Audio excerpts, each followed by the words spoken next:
Listen, folks, I just want to go ahead and start out by saying the second most important thing you're going to do in 2026 is vote for the Homie Awards. I've done it. Okay, so now I got to ask, what's the most important thing they need to do in 2026? Watching the Homie Awards. Hey. You know what? I can get jiggy with that. Yeah, I can get jiggy with that shit. Yeah. As a matter of fact, what are we sipping on here? Sipping on a little bit of bamboo. Not a sponsor. Not a sponsor. But you could be. Absolutely, you could be.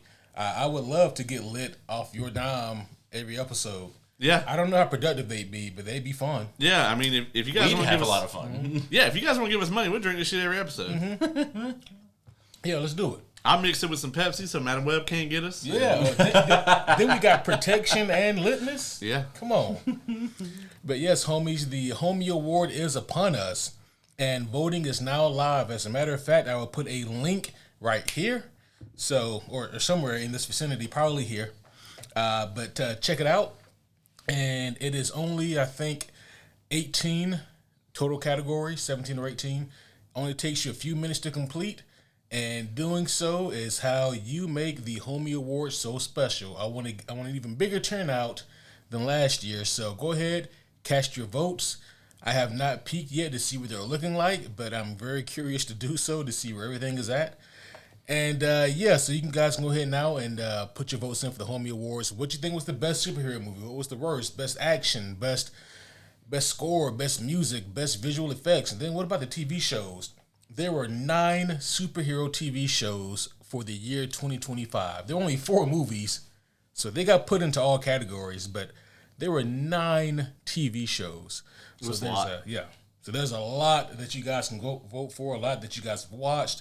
Now it's time to make your voice be heard and let your opinions be known. I think the TV shows are going to be a much more competitive area than in previous years. I think the movies will be a little bit less interesting, just because, while I have my own idea for a favorite of what came out last year, I don't think there was necessarily like a bad one. No. We normally have a dud or several thanks to Sony, but they gave up.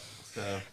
On that note, I would like to point out, I was inspired to go back and look at last year's Homie Awards just for comparison's sake.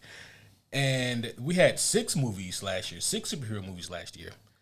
Only one of them was good, and that's Deadpool and Wolverine. Yeah. And so, Junior walked away with everything last year. He did. But this year... And a drinking problem. And he came with that. Next year is going to be really, really tough in that category because... We hope so. We're only going to have 4 again, right? It's going to be Clayface, Supergirl, Brand New Day, and Doomsday. Yeah. And to stand up against the Goliath that is an Avengers movie, have we ever had an Avengers movie not win one of these things? No, the only time where it was close was 2018, and because that's when we got Black Panther that year, right? Infinity War, and Into the Spider-Verse. All 3 of those were extremely popular, but I believe, actually I'm certain, that Infinity War still walked away with it. Yeah, so to stand up against Doomsday, which that latest trailer, I guess we go right into that. We got to touch on that a minute. I'll be honest, when the first rumors came out that said the third one's going to be an X-Men trailer, we were all like, but that trailer has been officially released.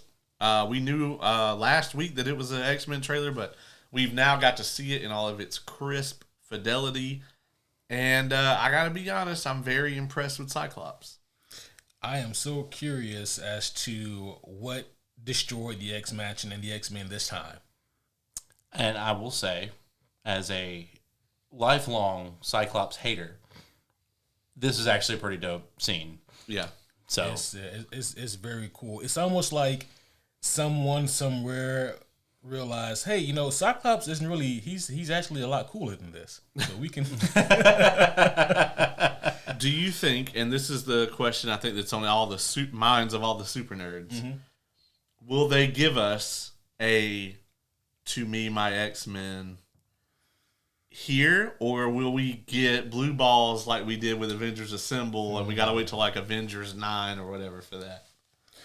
That's a great question. So it would hit me right in the feels if somehow we get whichever of the old school Fox X-Men we have now, and to get Professor X or even Cyclops to say to me my X-Men, and to have them kind of charge in the battle. That would send chills down my spine. However, I can also see them waiting to do that for like whatever new slate of X-Men they're going to roll out with. Yeah.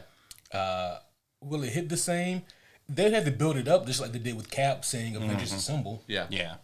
I want if they're not going to do it, I want to read them the forecast. Oh. But we don't know that is Halle Berry confirmed? You know, oddly enough, she hasn't been confirmed that I'm aware of. Yeah. Which is interesting. That's unfortunate. Right. We got that other Storm. I mean, she's too busy dealing with frogs, so that's fine. Yeah, that's true. Yeah, we got Alexandra Shipp. Yeah.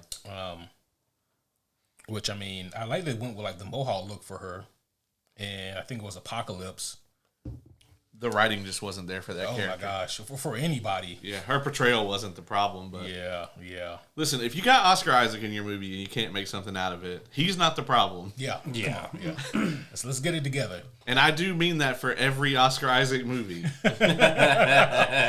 Read between the lines. We can't go one episode, without. You keep bringing it up.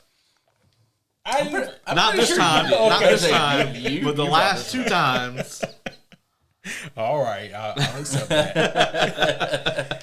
But this X-Men trailer is dope. Professor X and Magneto look like shit, Yeah. and you wonder what in the world has wrecked them. So I mean, you guys, it is a little hard to see, but did you guys see like this? I'm assuming the Sentinel walking in the background. Yeah. Doing. I actually did not see that. Yeah, during the Cyclops, you actually can see the Sentinel leg in the background. Yeah. So Well, more than likely, that has a strong play. yeah. Super curious to see what the hell happens with this. How fucking long is Doomsday gonna be? It's got to be like damn near 3 hours. 3 hours. Gotta be, right? Tree fitty. Oh, And the fourth trailer has leaked, and all of the rumors about that trailer were wrong. Because the ones I saw were pretty spot.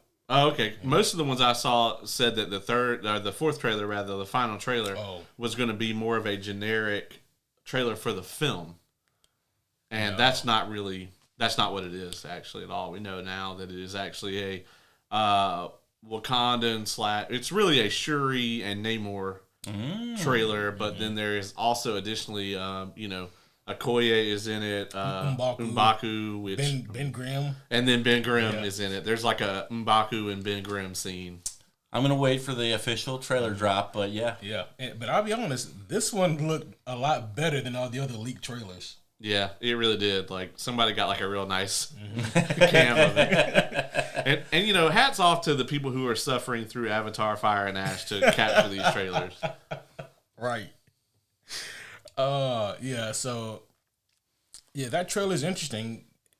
I don't really know how much to glean from it. There's not a whole lot to glean from any of these. Obviously, the X-Men one is the one that's causing like the most stir because it's been forever since we've seen these guys in this kind of capacity. And I mean, so honestly, I think if this is the last of the trailers, I would say the X-Men for last. If it were me, I would say that trailer for last. Because to me, like that's still the money shot trailer of them all so far. Yeah, I mean, I think the idea for the Wakandan one at the end is sort of more like, okay, Namor is going to have a big presence here, which everybody's very happy with, and then also kind of all right, we're now showing the Fantastic Four like actually interacting with our heroes, which I think is a really that's a big deal. We knew we were going to get that, but this is the first time we're ever going to actually see it. I'm also glad that the rumors of one of the trailers being a Doctor Doom trailer were false, because that would have sucked. Yeah, showing Doctor Doom now is a damned if you do and damned if you don't scenario. Yeah.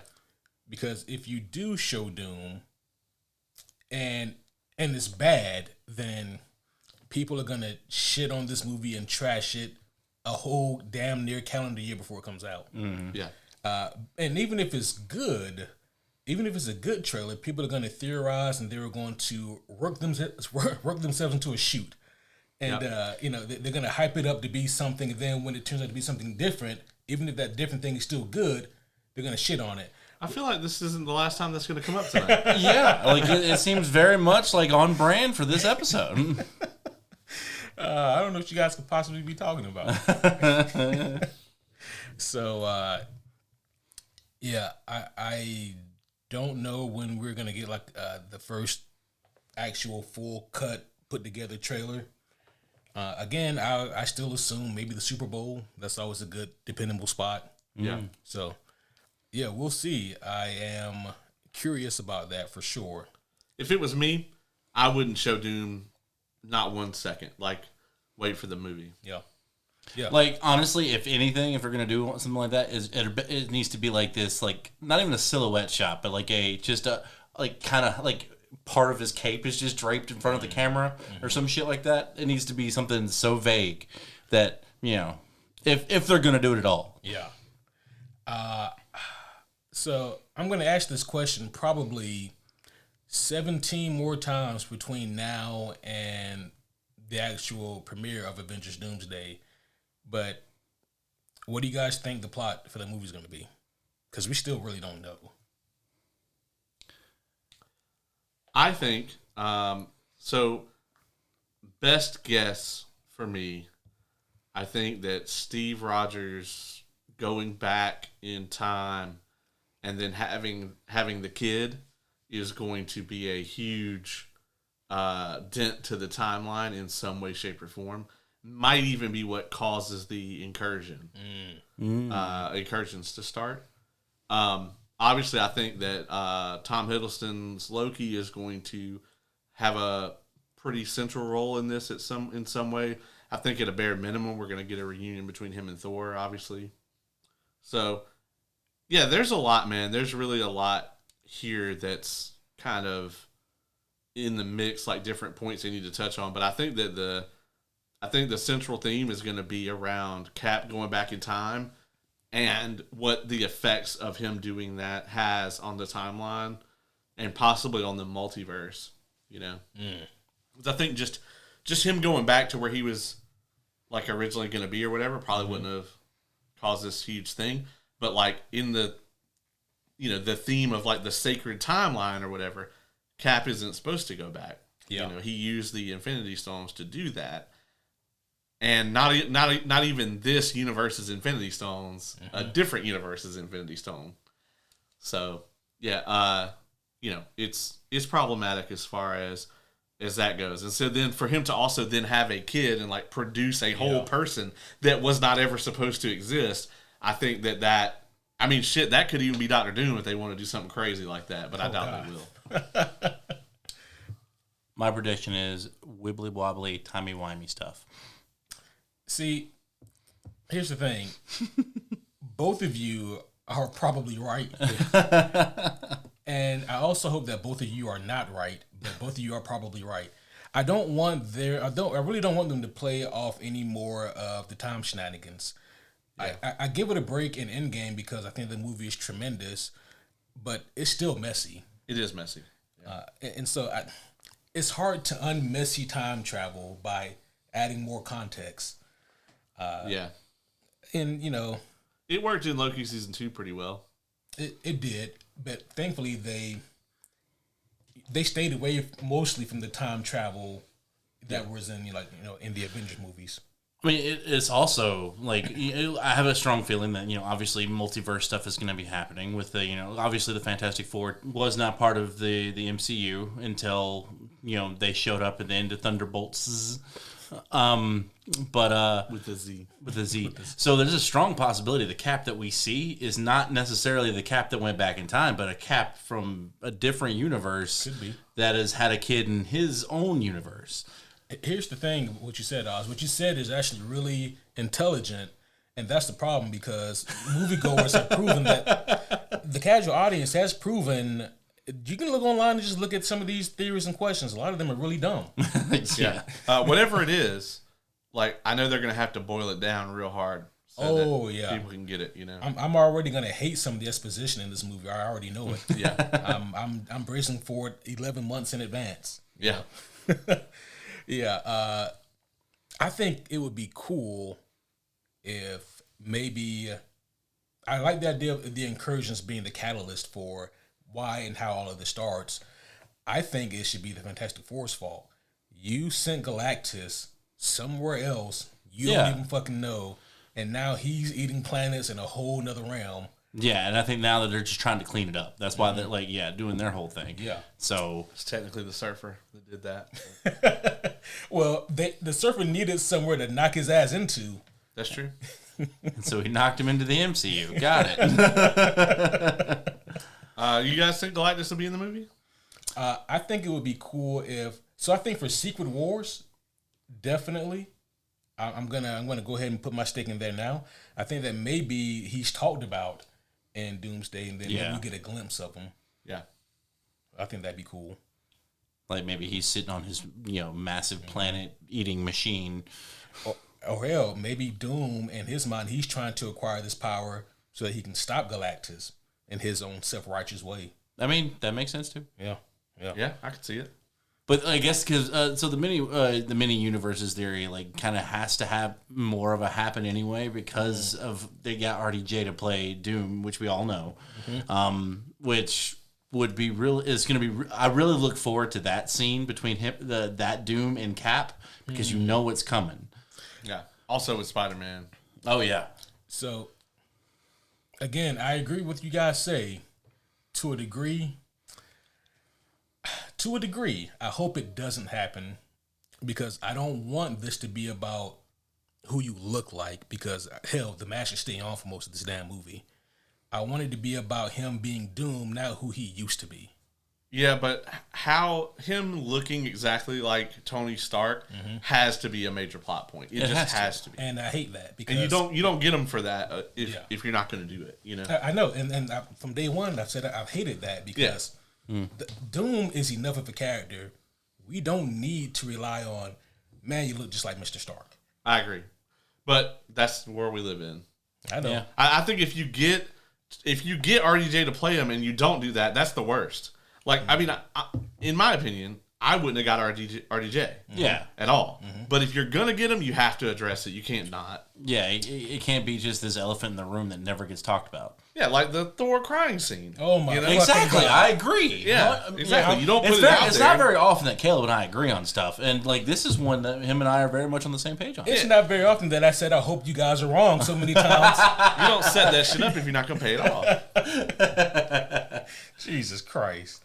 Okay, well, let's get into it. Let's go ahead and get this thing started. Homies, one and all, allow me to welcome you back to another very special episode of the Superhero Homies podcast.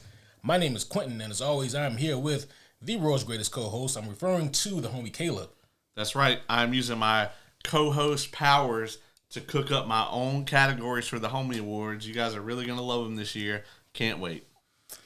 And of course, we are here once again with one of our nerd aficionados, referring to one of my oldest and closest, the homie Oz. What's going on? I'm here to say that mornings are for coffee and contemplation. And taking a shit. I was gonna say that and morning erections. Yeah, it's for all of that. Yep. It was a reference anyway. No, we know. Yeah, we know. But they're more than just for coffee. That's what we're saying. So we are here to discuss the finale of Stranger Things. The strangest of things has come to a close. They have literally closed the book and put it back on the shelf. You could almost say that stranger things have happened. You could. You can say a lot of things. It's a podcast. But the show is now done and over. There's been a whole lot of copium on the internet from every which way. People saying things like, well, that's not the end. There's going to be a secret episode. That drops today. That might be the biggest copium. Yeah. How much shit would we have to eat if they did just drop an episode while we recorded this? Oh, God. Yeah. I mean, Netflix confirmed today, like, they there was so much fervor about it that Netflix finally came out and was like, no, the complete series is streaming. That's it. And like the theories around this. First of all, we're reviewing the finale, which we all watched on New Year's Eve. Yep. Full spoilers. We're a week removed from it. We wanted to give you guys time and also give ourselves time to like digest it. Because I mean, honestly, if we had gone and reviewed it right after, I'd have been like, it's a 10. You know, probably not. I probably still would have been, you know, I would have been much more exuberant about it like right after and like caught up in the emotion of it. So Yeah. full spoilers for all of Stranger Things. Nothing is safe. Yeah, so stick around. But I will say that this whole conspiracy about like a episode 9 or whatever is one of the most insane things I have ever heard. And it of course proved to be false. I mean, it's just like I've been saying throughout this entire little series of season 5 is like the ridiculousness of all these fan theories and the uproar of people who are like, if this doesn't happen, I'm going to hate the show. And I'm like, listen, the Duffer Brothers have gone on multiple interviews and said, we appreciate all of your fan theories, but we are just going to produce a show. It's not as crazy as you guys think it is. And we're going to tie up most of, if not all of, the loose ends. They also said all the fan theories are wrong. Correct. And they were correct. I mean, and I think I said this when we reviewed the volume 1 of season 5. I was like, I don't really want this crazy. I would vastly prefer just a straightforward ending. Yeah.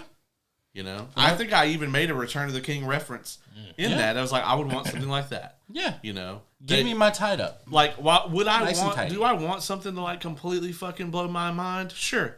Christopher Nolan's coming out with the Odyssey this year. You know, good fucking times. Like I don't want the Duffer Brothers to. That's not what I need them for. No. I want them to tie the little story up in a nice, neat little bow. Did I think it was perfect? No, and we'll get into it. But like, I would much rather like prefer we have what we had than them try to pull some 11th hour, you know, shock and awe bullshit because it would have fallen flat. It probably would have. The only fan theory that I was prescribing and kind of hoping for, my D&D heart was really hoping for, was that the body of Eddie Munson was not dead. He was going to be like his new general in this season, and he was going to betray him like Cass did the actual Vecna. That was and it wasn't a serious, you know, a thing. I just, that hurt my heart a little bit. But at the same time, it didn't need it. I would have flipped your couch over with you in it if that had happened. Yeah, I mean, yeah, I agree. Like, Eddie did not need to be in this. He like, really didn't. His loss needed to be felt. It's one of it's a plot point that like was such a big part of the season 4 finale that I feel like to undo it would have caused like a lot of harm to the show. I think the way that his death was actually used ultimately was probably the best you can hope for with a character death like that. Yeah, no, and again, that was just my D&D heart wanting that. But you know, even then, like I didn't think the story needed it.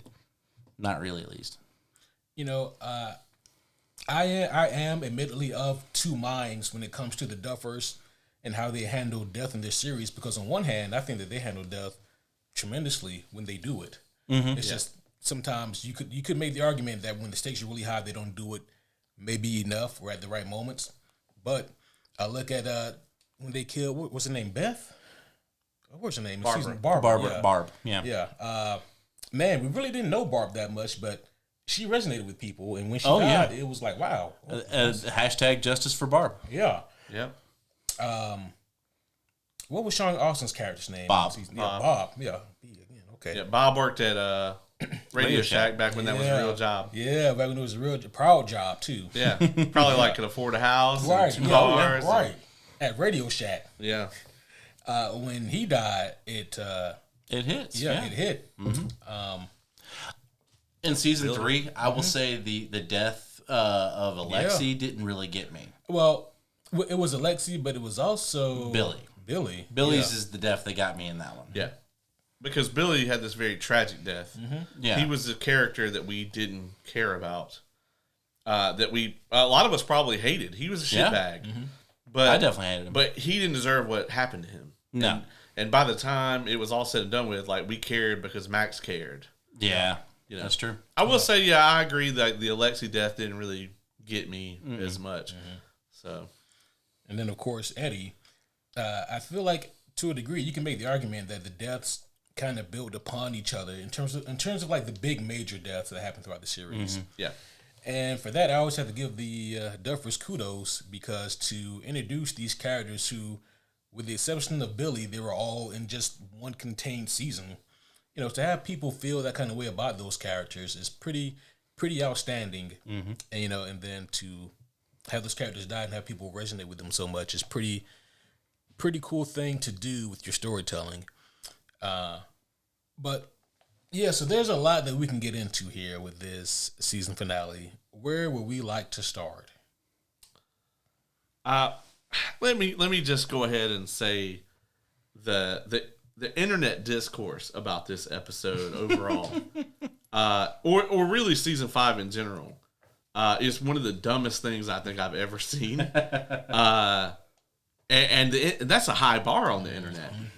I think that I've seen people compare this final season and this finale to things like Rise of Skywalker, to things like the end of Game of Thrones. And to me, that is like, I can't even begin to acknowledge that person's opinion because that's just an incredibly fucking bonkers thing to say or feel. Like it's not even a hot take. It's just fucking dumb. And honestly, I think it just kind of stems down to their theory didn't happen, and so they're mad about it. Yeah. I think there is a lot of that. And don't get me wrong.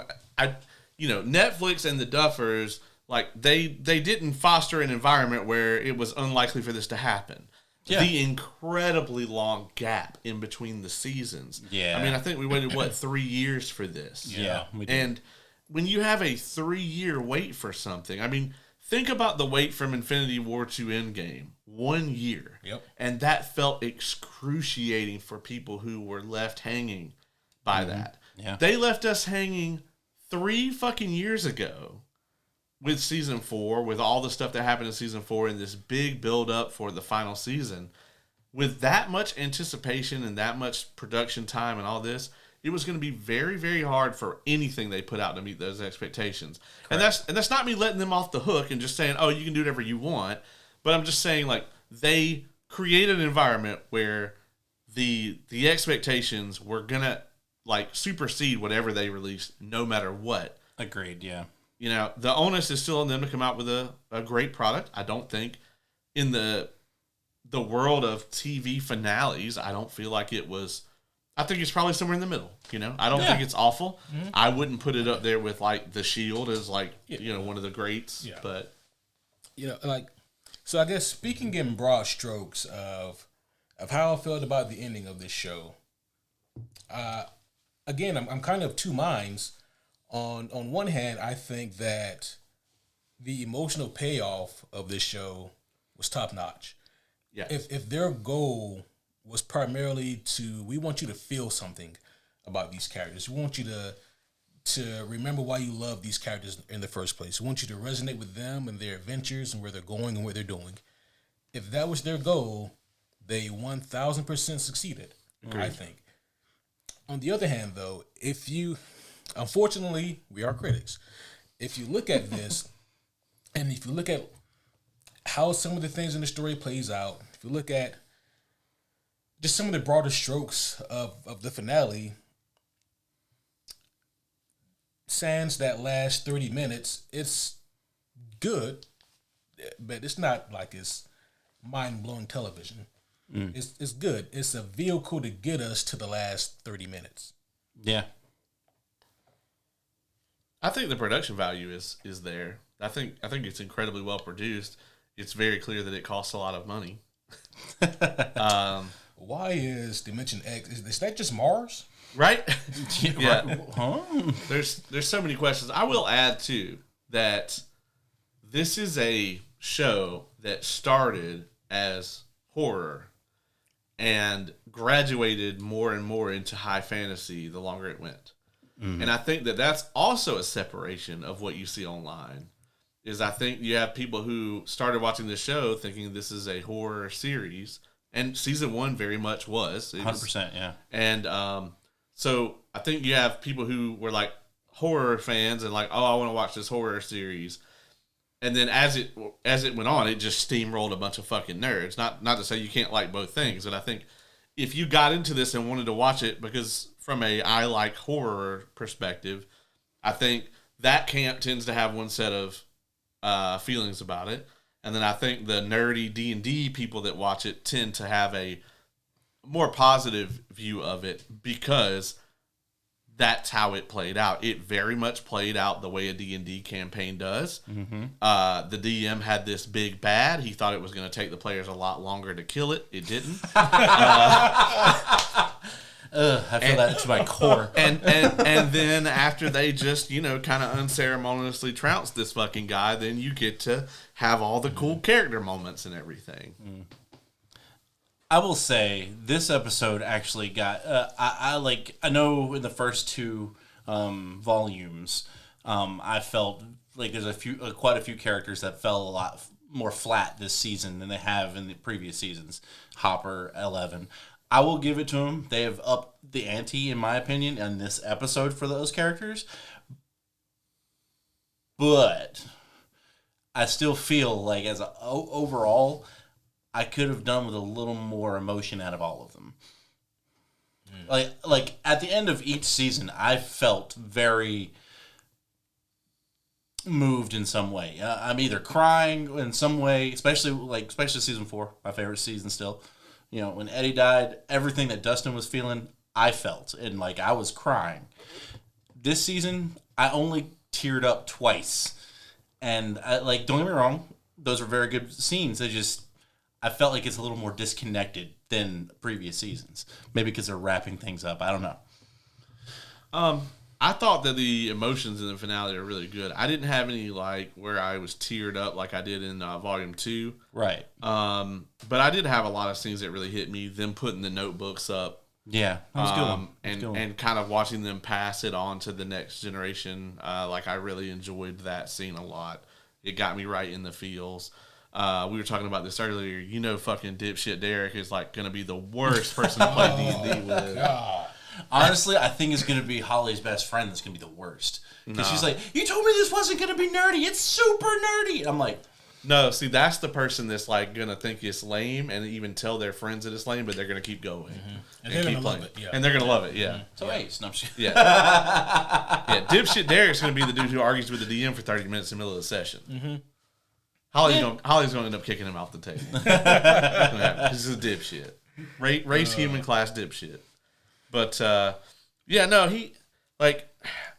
love those scenes. I will say I think Millie Bobby Brown absolutely sucked as 11 through the entire season, and I think it just got worse for me. I don't think she's any better in the finale. I think maybe she was better in episode 1 than she was at any other point, and I feel like with each episode it just dropped off more and more for me. She made that same goddamn face. She did. She did make that, and the whole time we were watching it, it's like every time she was on screen, everybody was just like, "It's the face." Yeah, and I doubt that she was directed to make Stoneface. No, she always looked like she just smelled something horrible for the first time. Mm-hmm. Yeah, like the one of the different set cut, reached into his ass and then rubbed it right here on the upper lip and said, "And action." Action. And she put Yeah. So this I thought that there were a lot of cool moments, a lot of really, really good scenes here. Nothing tear worthy. It's not Logan. But there were still some really cool scenes in this episode though. Yeah. But let's talk about the lead up to what leads us to getting to the big bad drag out fight. Yep. So the end of volume 2, we got the plan, and the plan is that they're going to let Vecna bring Dimension X closer and closer to Earth so that they can use the radio tower to climb up to it and go and fight Vecna in his lair. Simultaneously, while this is happening, Eleven and Kali are going to infiltrate his mind with Max's assistance. And then also simultaneously, Hopper and Murray are going to blow, at the end of, once all that's done on the way out, they're going to blow up the, is it antimatter? No, it's, oh God. It's like cosmic matter? Cosmic matter, whatever, whatever shit. They're gray gonna, matter. Yeah, they're going to blow that up over Hawkins' lab, which is then also just going to completely collapse the wormhole, which is the upside down, and then everybody goes home, and, you know, the military is just going to sit it out. Yeah. Yeah. It's a hell of a fucking plan. I wasn't entirely sold on the plan, especially like the whole radio tower thing, but I was like, it's gonna be the last episode. I'll roll with it. Right. So that part for me was a little bit just don't think about it, Morty. Right. Just kind of roll with it. But at least they had some issues getting up there. Yeah. I will say that was the longest pause Ever. when Steve almost falls off the tower. We just had to wait for the Duffers to hit R2 so that they would reach out and grab him. Yeah. Right, that's fair. The quick time event. Yeah. That's what that was. Did you guys actually think that Steve was going to die there? No. Okay. Like, don't get me wrong. Like, of course, in the heat of the moment, yes, I thought, oh my God, shit, don't you do this. And then Jonathan's there to catch him. But I'm like, you bitches. But I never once thought he was actually going to die right there. Because I feel like that would have been a very underwhelming death for a character like Steve Harrington. Yeah, a little uneventful. Even if he did fall, I would have still thought he lived.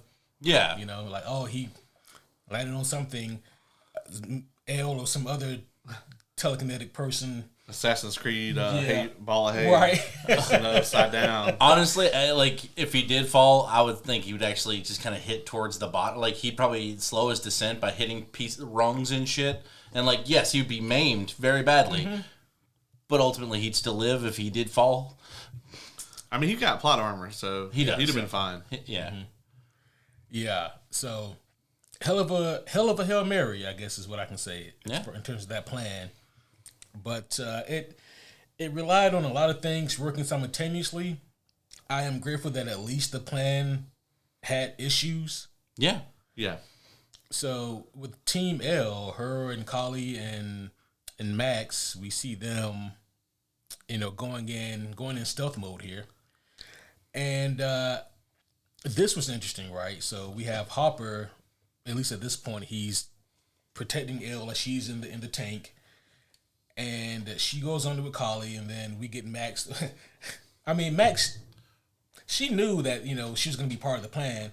I don't know if she knew exactly when, though. Yeah. No, and, like, honestly, I think we were all like, what the fuck is happening to Max? Oh, she was part of the plan. Yeah, there wasn't no heads up or no signal or nothing. No. It's like, just boom. Just and Vicky, chilling. poor Vicky. She was like, what the fuck? Like, I would have liked to have known, like, a time frame, because, like, what if you're just taking the shit and then you just... Go full Undertaker on the toilet, man. Yeah. Terrible timing, right? Because the military is also coming for them as well at that same time, so... Which, you pointed this out while we're actually, you know, we were watching it, and I was like, you were like, this is the first time the military felt menacing at all. Yeah. Yeah. Yeah, and I mean, I guess better late than never. I'll take it now. You know, I would have preferred them feel intimidating sooner, but I'll take it now. Yeah. On that same vein, though, ultimately, besides this last little bit we see them, they are utterly useless to anything happening in the fucking story. Oh, absolutely. Like, absolutely. They got Sarah Connor for this, and I'm sorry, that was fucking garbage. Yeah. I'll be honest, at no point have I ever enjoyed the military plot in season 4 or 5. Honestly, I think the show would have just been fine without it. I mean, I get that, like, Vecna can't, you know, blow up half the fucking town and open gates and shit, and then, like, the U.S. government doesn't come investigated or whatever. But there were just ways that they could have gone about this whole thing. Like, all the military were just these incredibly tropey kind of... Yeah. You know, and granted, yes, that's how the movies would have portrayed them in the 80s or whatever. But, I mean, that particular trope just feels so... Lazy. It was lazy and grating, and it didn't...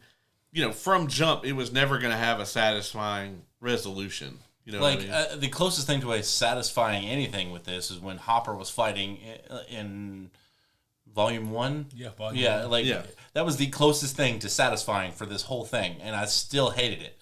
Like, I hated that whole scene. Mm-hmm. Yeah. So... I agree, and I'm with you. I guess I was just happy that they did something of somewhat use. Yeah, I definitely agreed. I'm like...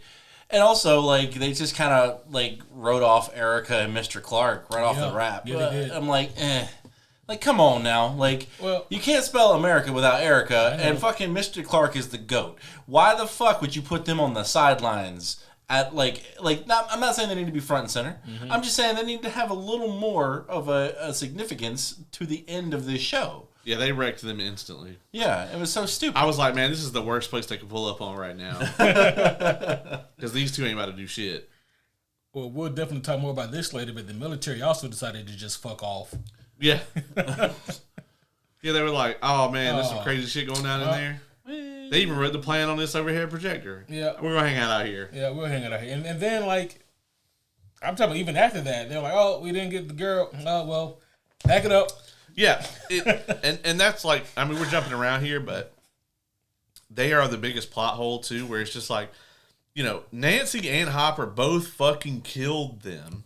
Oh, yeah. What are they going to tell those soldiers' families? Like, oh, you know, we invaded this little town in fucking Indiana, and some girl shot your son in the face. God bless America.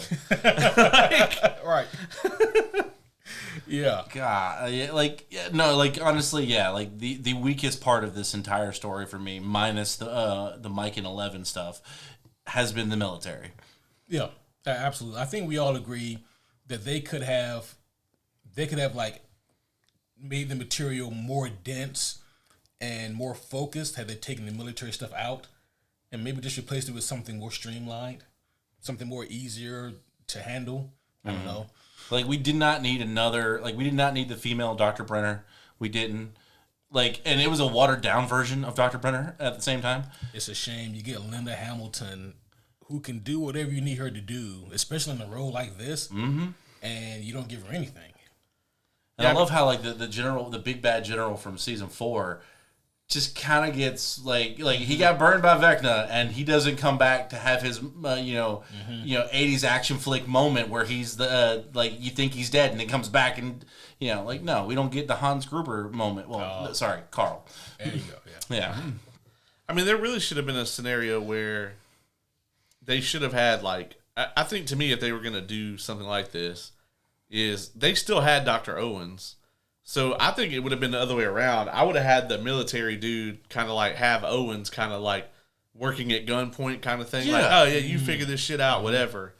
That kind of thing, rather than having introducing this Dr. K character who was the ultimate nothing burger, just a Terminator reference. Yeah, that's all he was. Terminator reference. You know? Unfortunately. And we never found out anything about her, no backstory, no what her plan was. Like, she so was what like we couldn't even care about this villain at all. Yeah, no, they almost went out of their way to make her super one-dimensional. Yeah. I mean, because at the end of the day, they could have made her, and by proxy the military, feel more nuanced if their whole idea had been more focused on, yeah, we want the girl, but we also want to stop this. But yeah. It seemed more like... And then, like, getting in the hero's way by doing their thing. Yeah. And, like, that would have made... That's fucking straight up 80s action flick right there. I can 100% see a scenario where... I think, honestly, I know we're jumping around, we're going to get here for sure, but I can definitely see this last fight scene, for me, being even better if the military's there. Right? Like, that would have been fucking dope. Mm-hmm. And, like, something I was mentioning to Caleb, like, where the fuck did Vecna's army go? Yeah, we got to talk about that. Yeah. Like just based off that little what you were just talking about though, like that would have been a fucking great place for like demo bats, more demo dogs, and fucking no, don't you start. Well, the Demodogs. Stop it, and the Demogorgons. All I'm saying is that would have been a great moment for Doug Demodog. Oh no, the Demodog. Yeah. Yeah. I'm sorry, folks. I tried. Yeah. I mean, obviously, like, Vecna didn't bring out his best people. Like, apparently he only had those 3 Demogorgons. Yeah. And he had 3 Demodogs got wrecked by Karen. And then he didn't even bring out Doug Demodome. Yeah. Because obviously the budget couldn't afford all that, especially Doug Demodome. Yeah, or the Demobats. Or the Demobats, yeah. Well, see, they come from Doug Demodome's hat. Oh, that's where he saw the bat. That's what keeps him, Yeah, the bat in the hat. Yeah. No, but to bring us back around, the military would have been a great moment to actually have that fight. Mm-hmm. Like, this is where the army should be. Like, I will say this. That would have been fucking tremendous. I do honestly think they didn't do it. I know they had $400 million, but I think it was maybe still budget. It's real crazy because this whole idea of like, okay, well, Dimension X is like the abyss. It's this land of hatred and death and all this other shit. And like, you know, you go look at the Upside Down, and the Upside Down is like just a evil version of Hawkins, right? It's like a snapshot of Hawkins from the night that L tracked Vecna down for the first time. And we see all the weird fucking vines and all this other shit, and like Vecna's been using this place, and the Demogorgon, you know, originally came from there and all this stuff. So you imagine Dimension X being worse than the Upside Down. yeah. But you go there and it just looks kind of like ancient Egypt a little bit, and there's none of this shit. You would think it would be like the Upside Down cranked up to 1,000, right? All this evil fucking nonsense. A dimension of chaos. Yeah, it should look like any of the most recent Doom video games up there. But no, it doesn't. It just looks like, you know, a desert with some rocks and shit. And it's just an odd thing. Like, why does the Upside Down look like that? You know, if it's just a wormhole in between these two places, it should kind of look a little more Hawkinsy on our end, and then there should be a gradual, you know, and then on the other end it should look a little more like the other place. But no, it's just a creepy fucking wormhole dimension, and doesn't really resemble either of them. Just looks like a Godsmack music video. Oh my God, you're right. Vecna just chilling, listening to Straight Outta Line. And, Yeah, that's right. Hell of a reference there, sir. Air 5. Let's talk about Vecna though, because as incompetent as they made him, right, where he like doesn't have any of his army and he wasn't really prepared for this battle at all. Like, I mean, he got his shit right inside his head too when 11 came in there. Mm-hmm. But like, honestly, that was the only scene that kind of made a little sense. Is because he was instituting his plan. He was in a vulnerable state, doing all his mind control shit. That makes sense when 11 shows up and knocks his shit off the fucking rocker. Oh, it was but great. Right after that, he should have been like, "Fuck you, bitches, you in my house," and then fucking Freddy Krueger that shit. Well, no. My thing of what he should have done is like when he gave Hopper the whole illusion that he shot her. Why didn't he really do that? Like, why didn't he really actually make Hopper shoot her? Yeah, instead of just making him have the illusion that he did. Like, honestly, that would have been a fucking amazing moment. I can only assume that maybe it was tempered or maybe it was too thick. I don't know. Yeah, I mean, it's possible that the bullets wouldn't have gone through the glass. I mean, it is a military complex, even though it's a military complex of a copy of a military. Well, okay, don't think about it. Still, that glass had to hold an insane amount of pressure. Right? True. Yeah. So that was my only thought about that. You know, is that maybe the bullets just couldn't get through. But he could hit it with the butt of his gun and break it. Hey, listen, all right. When you're a named character and you're proficient with the weapon like that, then That's true. Yeah. Okay. Siege weapon damage. My bad. My bad. Listen, Unarmed strike. I'm doing my best over here. All right? Stop asking questions. All right. No, but I definitely agree. Like, honestly, he should have definitely shot her. Like, I think that would have had so much more weight on that scene.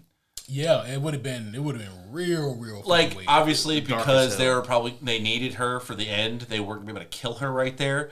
But like, have that be like the weakening moment for her. Like, Hopper fucking almost killed her. Yeah, I will say they finally gave David Harbour something to do here, and I really enjoyed Hopper and his acting. Yeah. It kind of got shut down a little bit for me today because somebody overlaid the end scene where Elle like does the sacrifice play or whatever over Yelena walking into the void from Thunderbolts, and they were like, David Harbour had to act out this same plot point twice in 1 year. God damn. That's true. He also had to escape from Russian military prisons twice. God damn. Like, it's weird that it happened twice. It is weird, yeah. It's almost as if he's tight. If I had a nickel for every time it happened, I have 2 nickels. Which doesn't seem like a lot, but it is weird that it happened more than once. In the same year. Where his adoptive daughter ran a sacrifice oh play my God, against God damn it. Who dark he has entity. a dysfunctional relationship with. Yeah. And he's supposed to be some sort of authority figure, but he's terrible at it. Also, how did he end up being the police chief again? He wasn't. What was he at the end? Yeah, he was. Oh, all right, yeah, my bad. At the I'm end, sorry. at the end, he's like back to being the police chief. Yeah. Did they just tell the other guy like, well, it turns out that Jim Hopper was alive and he actually killed a couple of military people. I want to say like in season 4, Homeboy had a hard time being police chief. He's probably like, thank you for coming back, boss. Here you go. I'll step down, yeah. Like, honestly, that character seems like he would do that. Even if he decided to do that, there's still like a lot of red tape and litigation that you have to go. So military. You were where? For how true. long? And okay, well, can I see these redacted documents that state that redacted. Jim Harper redacted? Redacted. Produce them. Produce them redacted shit. This is the 80s, dog. They don't do that then. They had none of that paperwork back then. None of that shit was digital. Yeah. Hop got his job back. So they do venture to Dimension X. Gonna give it to you, and it's being nice. I was whelmed by Dimension X. I didn't know what to expect per se. I mean, we saw Holly there for a little bit, but I was like, that's just one piece of it. When we see the full thing, I'm gonna be. We still only saw a piece of it. Yeah, we still it was literally maybe a quarter mile of. Yeah, but it's the only piece we're ever gonna fucking see. So I was hoping that we see the cool piece. Well, until the inevitable spinoff or whatever. Oh no! Well, the inevitable spinoff better not go to Dimension X. Well, they already said they are going to explain the little thing that Vecna found and the origins of the Mind Flayer in the spinoff. I don't know if I'm entirely interested in them going that route. Yeah, honestly, no. I want to see something else. Stranger Things.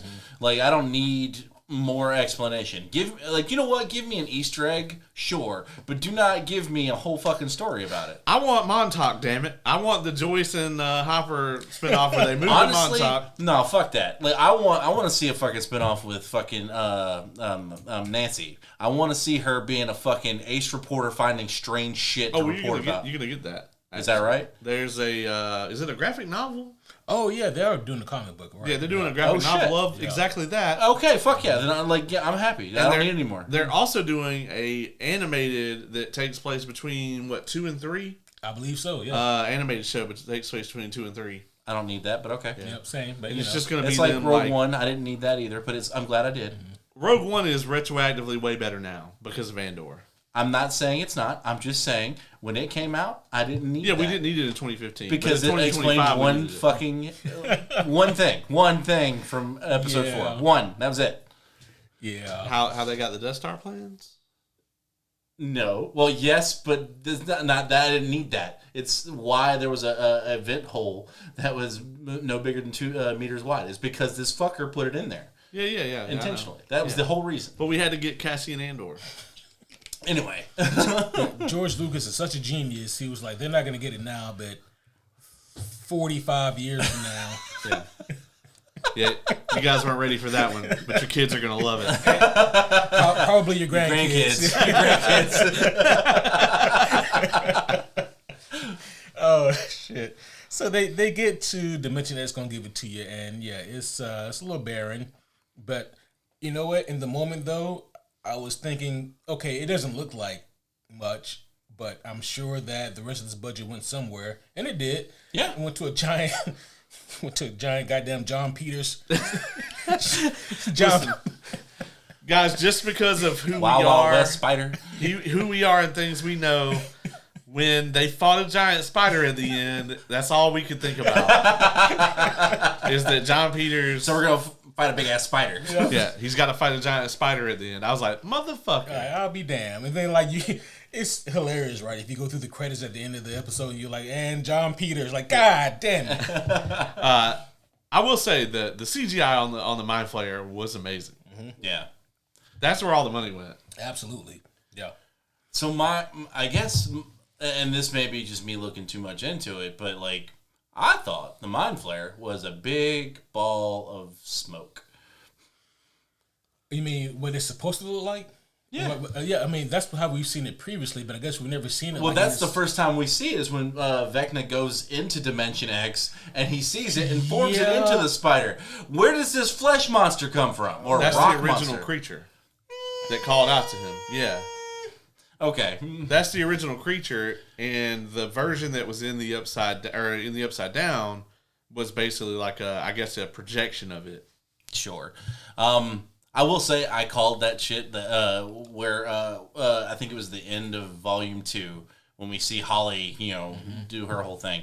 I knew that was the inside of a monster because you could see teeth in the bottom of its like where they're standing. I'm like, I ran this story in D&D. I know what they're in. That is a monster. You can also see the heart beating up there. That's at the true. top, That is true. Yeah. Yeah. They, and like Wu-Tang Clan tried to tell Vecna to protect your neck. And Yeah. But you know the problem is the song didn't come out yet. that's it. Yeah. That's what That's the it. problem is. Is there even a sun in Dimension X? Damn, that's a good question. We don't know. Gotta protect your neck. There's got to be something because it's. How do you guys feel about Joyce getting the final kill? I didn't see it coming, but I'm not mad at it. Yeah, I was kind of the same. Like, I was like, why are they giving it to her? But then at the same time, I was like, she kind of deserves that. I mean, yeah. Yeah, so they've all been put through shit, so it's not Yeah. fair to say that you don't want to compare trauma and suffering amongst that group. Of Yeah, course no. not. Of course not. Yeah. We'll be here all week. Yeah. It's not like Arya getting the Night King kill, where Right. it's just like it made no sense so fucking ever. Right. Yeah, like, I mean, Vecna stole his her baby, and, like, she's been through shit with it ever since. And, yes, it makes sense for her to get that final kill. Plus, she didn't have a whole lot this episode. I mean, Joyce didn't have a whole lot this season. Yeah. That's true. The writing really fell off for her in season 5. Yeah. I guess I will say this, though. It would have been nice if they could have sharpened that axe. I'm not saying that Vecna deserves a clean slice, but maybe two. Yeah, two maybe swings? even like a dull executioner's blade is going to get the job done in like 2. Well, they had to give us a hit for each season. Oh, well, shit. Was it five swings? I think it was 4 or 5. Goddamn. But like, so that whole theory of like this was the fake ending. Like, there's so many theories. Like, I've seen where like because Will ripped off his left arm and Joyce chopped off his head or whatever. Like, they're trying to go with the Vecna, the real Vecna. Oh, I'm like, God damn it, guys, like I just said, let it go. The copium has been incredibly strong. They might have shit on Vecna, but like writing wise, but Jamie Campbell is one of the best actors on the show, and I'm very excited to see what he does in the future. He's incredible. He is. Honestly, I think I'm not.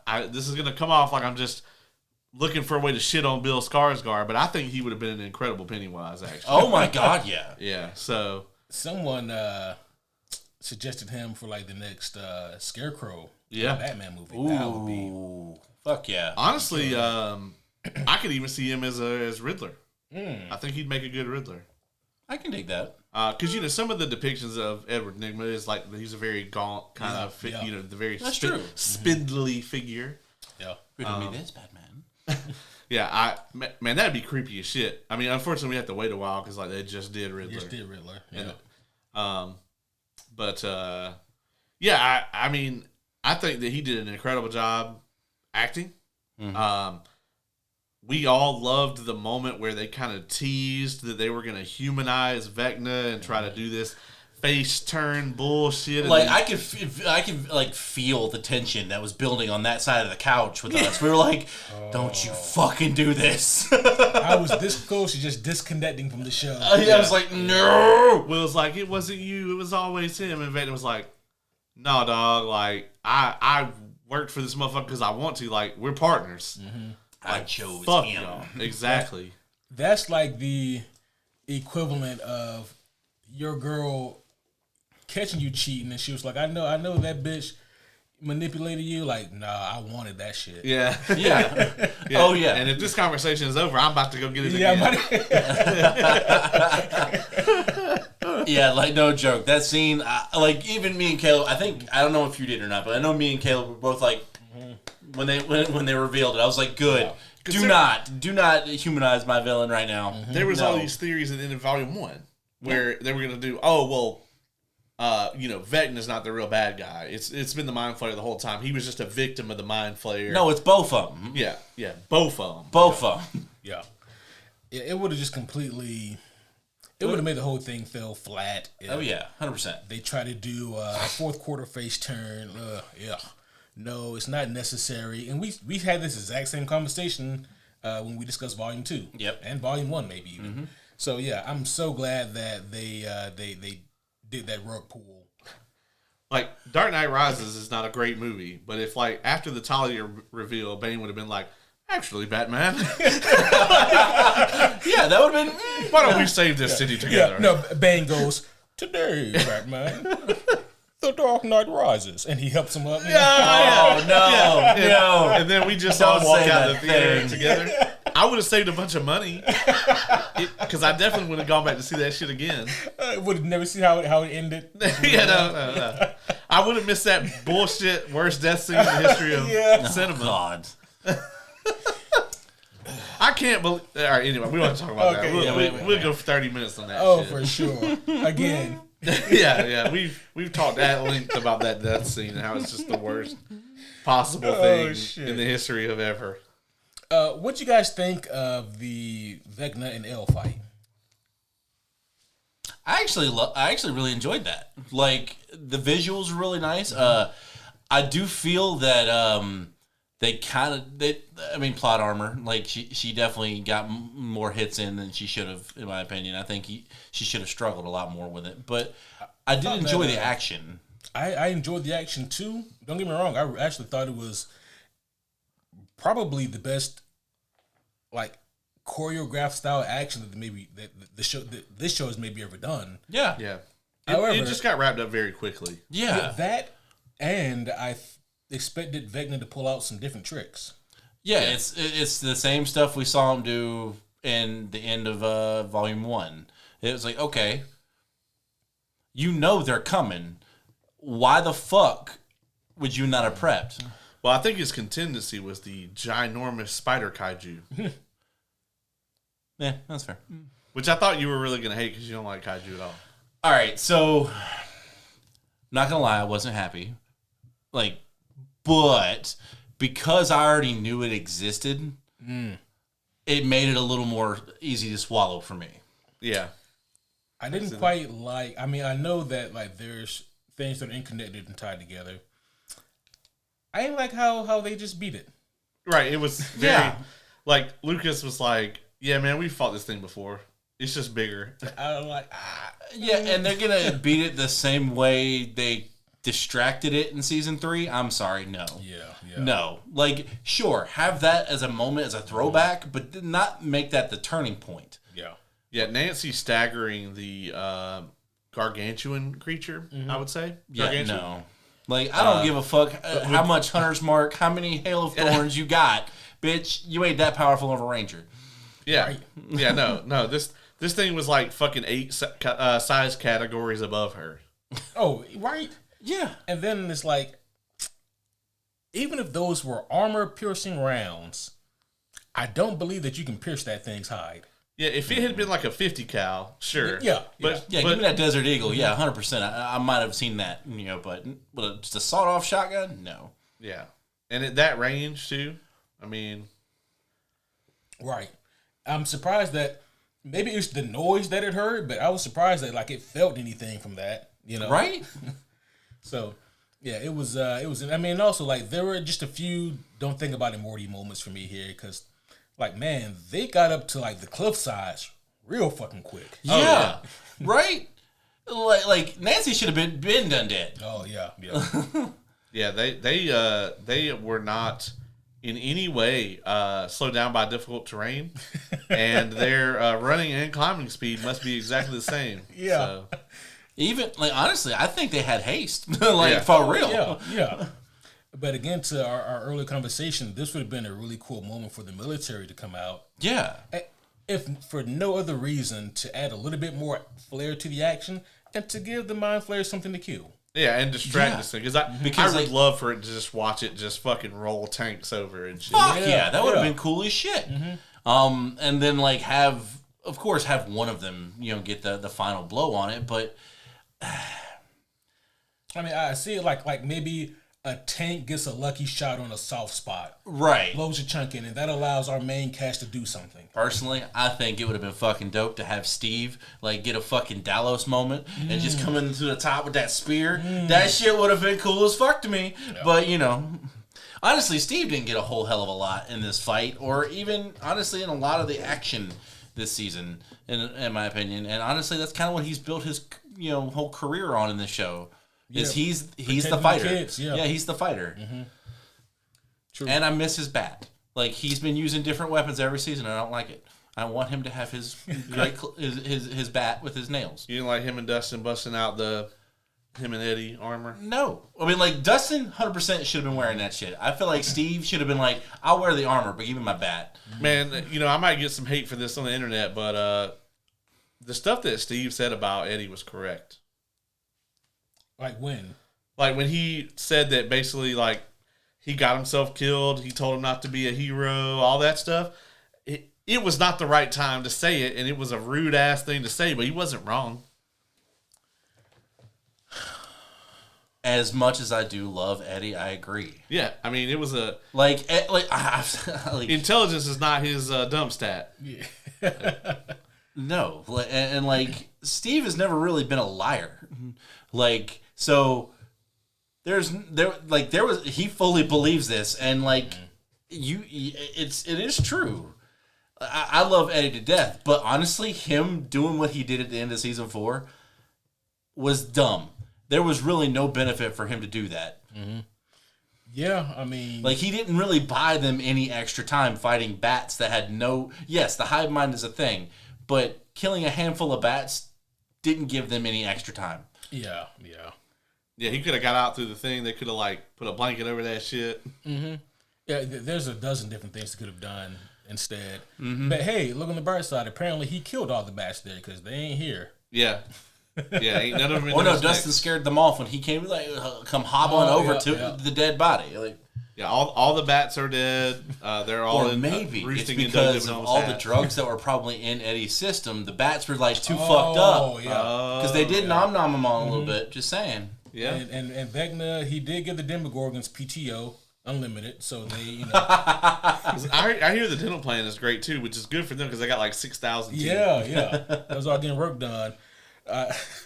I do really wish that Vecna had at least acknowledged that, like when he's getting his ass kicked by everybody, he just goes, "Demogorgons, help me, help me." You like, just honestly, see them like well on the other side of the planet. Just we coming, bitch, we coming. Damn, my job about to die. I guess we should probably also talk about the kind of trying to make us feel things for Kali scene. I'll be honest. I forgot about that. I owe Kali just a little bit of an apology because I thought she was shiesty as hell. No, that bitch was. I'm just saying, like, it made no fucking sense for her to go good all of a sudden. I think the way that it all panned out, I thought it made sense for her character. I thought that they set it up like she might be shiesty, and it worked out. I mean, I think that she probably would have had she not got shot. Yeah, that's true. Yeah. Gotta leave it to my man Murray though to go, MVP in that scene though. Yeah. Tossing that part of the explosives into that fucking helicopter. Yes. That shit was. That was clutch. We all thought he was about to suicide. Yeah, I was like, bro, don't you fucking do this. There's no reason. You don't have to jump on it. I was like, gravity works here. Steve found out earlier. Speaking of, who is the MVP of this episode in you guys' opinions? You mean besides Vecna? Yeah. I'm going to go Lucas. I don't know, man. Honestly, they're all about the same level. Mm-hmm. I'd say Lucas or Dustin. Are we just talking about for like the final fight scene? No, the entire episode. Maybe Hopper? Hopper was good. Yeah. I definitely think Hopper had his best writing that he's had in a while in this episode. Yeah. The speech between him and Mike was incredible at the end. Mm-hmm. I always said, a scenario where Hopper lives and Elle dies is like the darkest timeline, but they actually made that shit really work. Yeah. And it's, I guess we go into this, but it's very evident from watching the finale and the evidence within it that they want, there's been a lot of, we are leaving it up to interpretation. But the episode, the facts very heavily lean into the Elle lived angle. Which I think is weak sauce, honestly. I disagree with that shit. I think Elle should have just died. It's my biggest issue with the episode is actually the Elle, survives. I believe. Yeah, no, I definitely agree. Elle, honestly, I hated that whole sequence. I hated her. If she's going to sacrifice herself, yes, I do like the fact that she went into Mike's brain, had that conversation with him. That was a good touch. But everything after that, I fucking hated. I hated the way she sacrificed herself to keep, sure, whatever. To keep the military from getting her, why the fuck not? But, this whole, I don't know. It felt very flat to me. Honestly, everything Elle, minus her fight scene with Vecna and a few other scenes where she's doing action stuff, felt very flat to me. Yeah. Yeah, I'm with you on that. The whole thing about her living, it was just such a. It really brought me down because everything outside of that moment, that scene of them playing D&D was tremendous. Yeah. Oh yeah. And then we get to this point, and it's like, okay, can we? So hear me out. That scene still happens. Him give the whole explanation. Mm-hmm. They don't actually show her doing anything. They don't give us scenes with Elle walking into a fucking place with 3 waterfalls.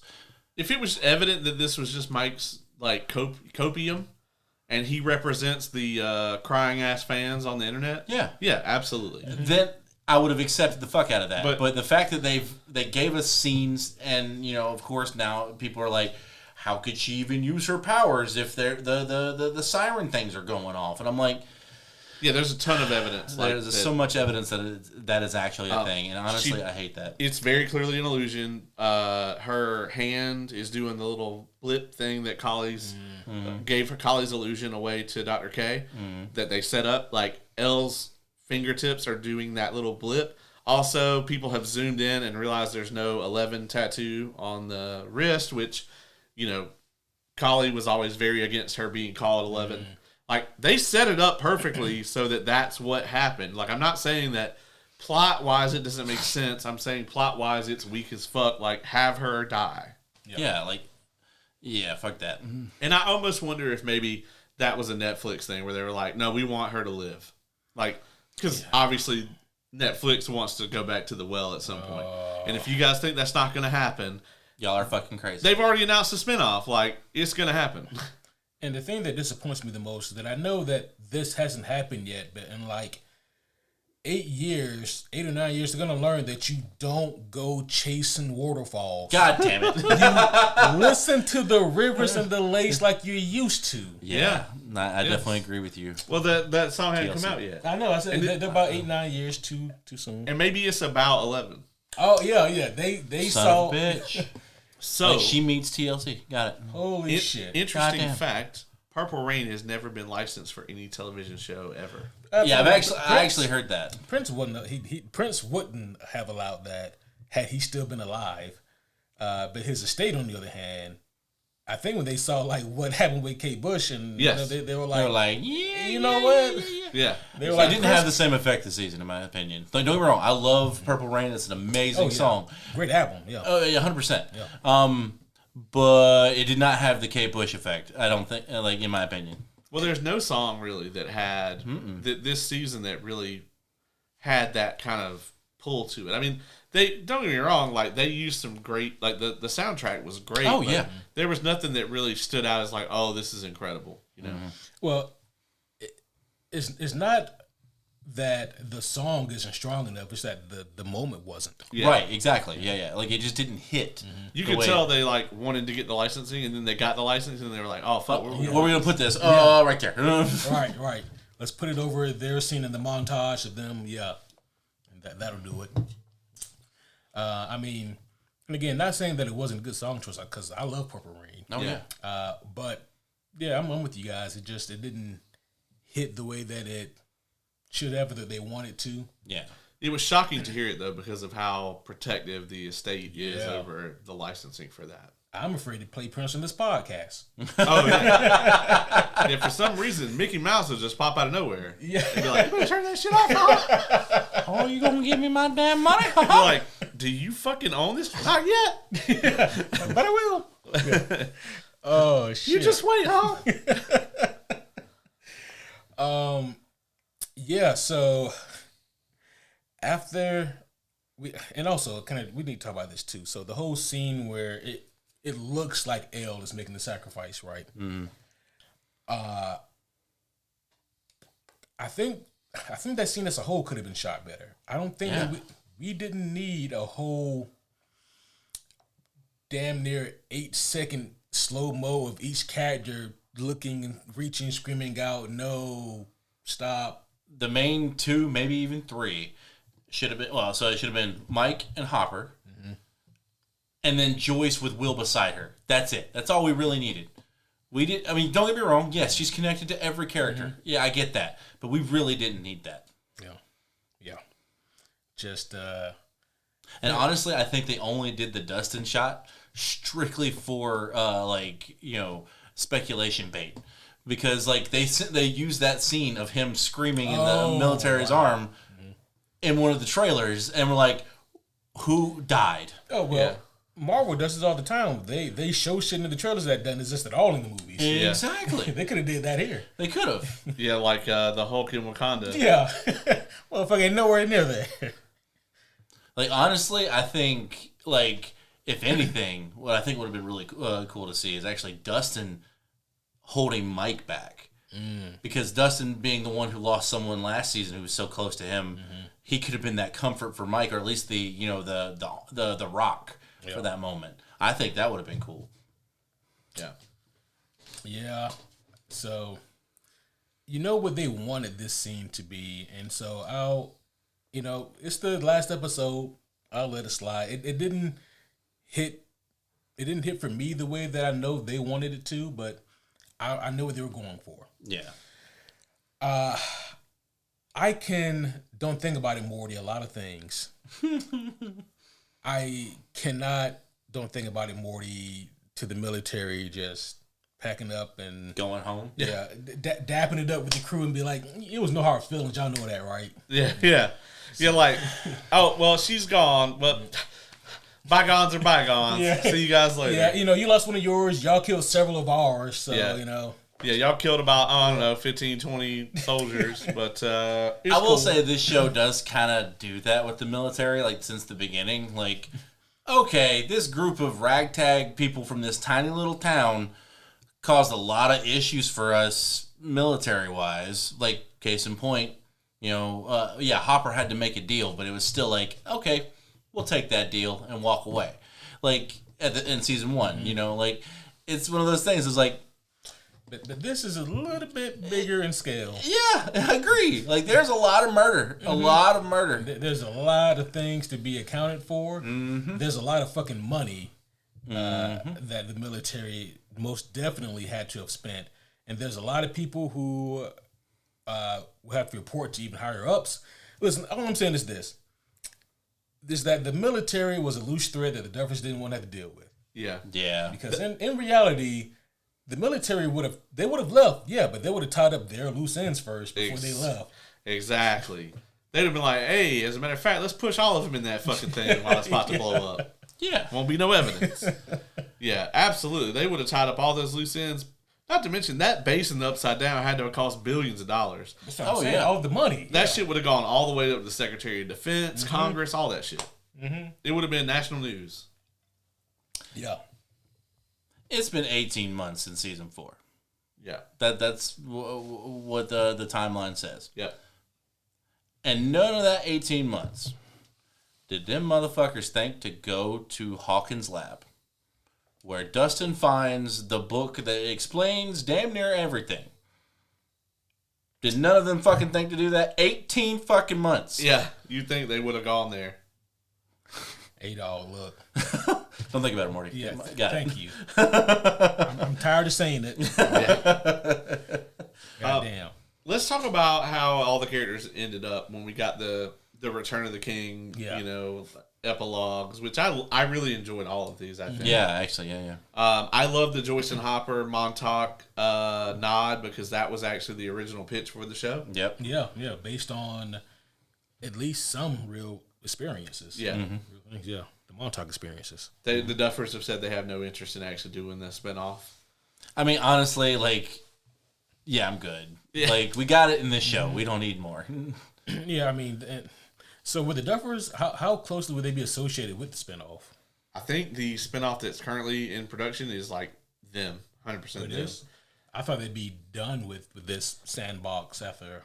Nope. I just want to see one episode of the Montauk show though. Like, I want Hopper to walk in on a crime scene and there's like some really weird shit that happened. Like, you know what? Give us a Netflix movie. You know? Yeah, a movie. Yeah, Netflix movie. Fucking Hopper 90 walks minutes. into a Give me 90 McDonald's and there's like a parrot in the ice cream machine and like, like somebody got their ear chewed off by like a diseased rat or whatever. And like Hopper just walks in the crime scene and he's like, pulls out his gun. He's like, "You're gonna tell me what happened here, and you bet not say motherfucking D&D." I just want it for that. Oh God! I swear to Christ, if you say Dungeons and Dragons, I'm gonna come to find out, like he is a huge satanic panic enthusiast. Yeah. Hell, maybe. He might be. That shit opened up a portal. I mean, he has one of the most legitimate claims, I think. Which is funny because David Harbour is actually a huge nerd. Oh, that's hilarious. Oh yeah, they had him announce the new Warhammer 40K Total War at the Game Awards because he's like a huge Warhammer. I was gonna say he knew what he was talking about. Like, yeah, that's great. Oh, that's fucking dope. Yeah, he also played World of Warcraft like a lot. Yeah, he's a nerd. Yeah. I didn't know the WoW stuff. Fucking nerd. Oh, thank you. You fucking nerd. Yeah. So there are endings here. Which one do we want to start with here? Do we want to start with the class graduating? Yeah, I'm cool with that. Hands down, my favorite ending for these kids.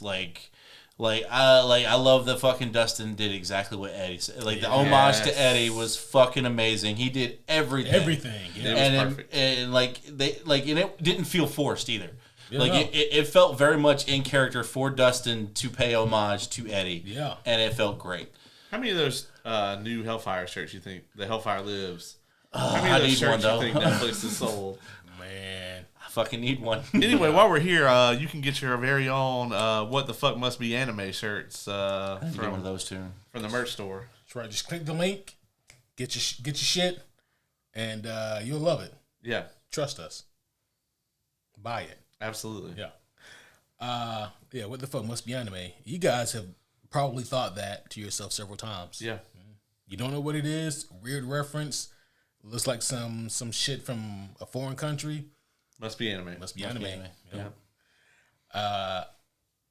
Yeah, so them graduating and all that, I thought that this was great. I do like people having fun with how the fuck did Max graduate. Yeah. You know. I mean, the meme of her like doing the math problems and shit in the coma. I will say, if anybody can fucking do it, it's Max. Like I guarantee you, she probably took some fucking night classes or some shit like that. Homeschool, not homeschool, but God damn it. Summer school. Summer school. There we go. She is still my favorite character by far. I think I just would have dropped out, but you know. She's still my favorite. Got her GD. You gotta think. You could. This is 87 with a high school diploma, man. You could like go make some real actual money. Yeah. You go and the world is your oyster back then. Yeah, I mean, you kind of find out like all the teenagers, the older kids did. Yeah, they really did. Yeah, you could go get you a job at the Krispy Kreme and pay your way through school and have a mortgage. Right, and get you a car. Yeah. Oh shit. We're not bitter millennials. Yeah, down at Jones' big ass truck and storage rental. Yeah. Right next to Jones barbecue and foot massage. It would be several years before those would open. Well, fine. Yeah, you can bring down anything you want. I don't know why that just spotted into my head. Oh shit. What about Mike and his kind of existential crisis, or his crisis of conscience, dealing with Elle being gone? I love the him and Hopper scene. Yeah. Because this was really about grief, and I loved how poignant it was and how powerful for Hopper to tell him, like, hey, there's two roads you can go down with this. You can go down this road of, like, blaming yourself and self-loathing and everything, or you can go down this road of acceptance. And I've been down both of them, and I can tell you, like, which one you'd rather be on. I thought that was probably the most powerful writing that they've maybe ever done for the show. Yeah. Yeah, it was very good. And, Hopper sporting his new gray, but old school mustache, in uniform. Like, this whole scene felt really organic, and honestly, one of the best scenes for either of these two characters in the entire show. Yeah. Yeah, this was a great scene for them, great moment for them, and I'm glad they got to have this. Mm-hmm. So, yeah, I agree. I thought it was great. Also, switching to the D&D game, Curse of Strahd is a very long module. It is. They was playing that shit for days. Yeah, it looked like it was evening, but it was evening like a week later. Yeah, they kind of make 100%. It look like they left the graduation, went home, and played that module. Yeah, no. Which they did, but they didn't beat it. Yeah, not in one night, right? Not in one night, no. No. They played Not unless Mike was just like, I'm going to homebrew the fuck out of this, and we're going to expedite a lot of shit. Yeah. Yeah. Which, it was very cool that they got together for, one last D&D sesh. At least, to wrap everything up, yeah. Yeah. So I mean, I don't want to leave this scene quite yet, but if we were to infer anything from like the scene with the older kids hanging out, that very much felt like, yeah, this is our last meeting, even though we say it's not going to be. Yeah, like I think they're really playing on, like, I know that trope doesn't actually work in our situation, but a lot of situations. I was gonna say, I think our situation is kind of unique. It is in most people. And what I'm referring to is like, everyone has always told us growing up that once you get out of high school, you're gonna drift apart from your friends, and all this and yada yada yada, and you're gonna have your own lives. You might meet up once every couple of years, and then eventually you stop talking. That whole thing. Granted, yes, we are all high school best friends. Honestly, me and Ace are middle school best friends, and that doesn't apply to us. But I think that they're really going into that with this scene with the older kids. Yeah. I looked it up, and Curse of Strahd takes about 100 hours. God damn it. So that's like 5 solid days of D&D play. They're going to have to explain some of the rules to Max. Mm-hmm. Oh, yeah. I don't know how much D&D Max really played. So, you got one kind of newbie at the table. And I will say it was very nice to finally see Max at the table. It was. Yeah. Because, like, I loved how they were trying to get her to play before. It's like, no. Yeah. Did Mike homebrew a Zoomer class for her? Yes, 100%. And honestly, I want to as well. Homebrew was easier back then. You just write down whatever you want on the paper. Yeah, like you didn't have as many rules lawyers. Yeah. So what the fuck was a Zoomer? Because I was like, they didn't exist back then. Yeah. No. When I think Zoomer, I'm thinking like a young person. No, she meant like a. Honestly, what he like probably did is he kinda. probably did like a rogue subclass that focuses on movement, Yeah, probably. and she probably had like some medieval roller skates Or a medieval skateboard. or some magic roller skates. Yeah. That'd be better. Yeah. Okay. She just like she has some boots that just cast grease on all surfaces that she. Fuck yeah. And she just kind of slides. slides Oh my around. god, she's an edge dancer. Yes. Yeah, well, yeah. That reference also didn't exist yet. Brandon Sanderson was working at a hotel, like coming up with magic cards, reading Wheel of Time and shit. God damn. Yeah, but the ending here is when Mike conjures up this whole story about Elle still being alive. And as we already discussed, I wish it was just him coping with her death versus it being something that, according to the story they presented to us, unfortunately lines up. Yeah, the likely ending. Yeah, which I do not like. I don't like that, but I will say what I did like for Mike's ending was I love seeing him actually, becoming a writer. Yeah, Yes. I didn't think about what their futures look like. Yeah. But I like that for Mike. I actually really loved all of them. Yeah. Mm-hmm. I like how they didn't say that Will moved to San Francisco, but that's what happened. And you know what? Fuck the internet, because I had this thought while watching it, but I didn't want to ruin the moment. But I was like, what if he did meet Dahmer? And then the internet fucking did it. Yeah, it didn't take long at all. It didn't take long It at didn't- all. It didn't help that scene looked exactly like a bunch of the places in the It show. did, Yeah. yeah. So Yeah. that fucked with me. I'm like, they could have changed the scenery a little bit. I love Dustin's little scene where he's at like MIT or whatever he was at, and that whole thing was awesome. Yeah, that was cool. And of course, him and Steve got to go ahead and do it. I'm glad they're still besties. Like, Yeah. Like I feel like they need each other. Oh yeah. I'm gonna go ahead and say this: Sadie Sink looked fine as a motherfucker in them last couple of scenes. Yeah, I'm not gonna lie. Yeah, I stopped looking at her as a kid, even though she's not a kid. But you know what I mean. Oh shit. Yeah, she was in her 20s like the whole time, wasn't Yeah, she? the whole time. The whole time. The whole time. Which is crazy because she sure as fuck looks 12 or whatever. Oh in yeah, season 100%. Well, I mean, she was like what 14, 15, right back then. This is So- Because I think So- she's 21 now, right? Something like that. So 21.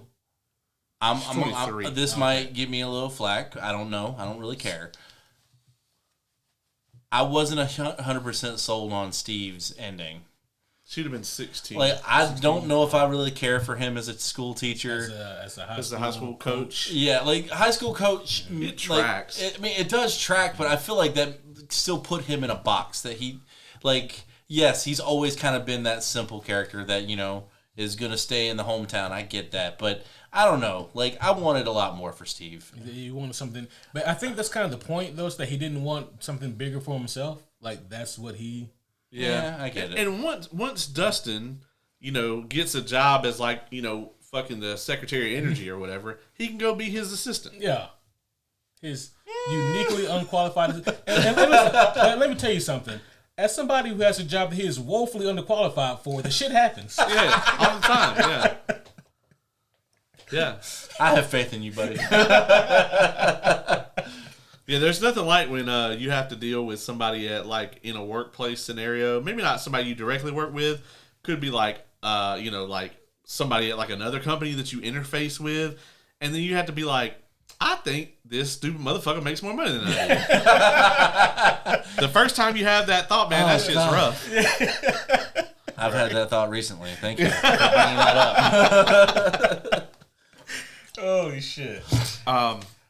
I think Jonathan being a like D-flick movie director, Honestly, that's fucking chef's kiss. Like, that's perfect for him. You know he's gonna make fucking schlock horror movies, but that just have titties in them. Yeah, 100%. yeah. With stalker scenes and everything. He gets to be a creeper and get paid for it. Yeah, exactly. He's gonna be the next like the Rob Zombie filmmaking. Oh no, yeah. Eli Roth. Oh. He's gonna come out with The Room before Tommy walks out. Oh no.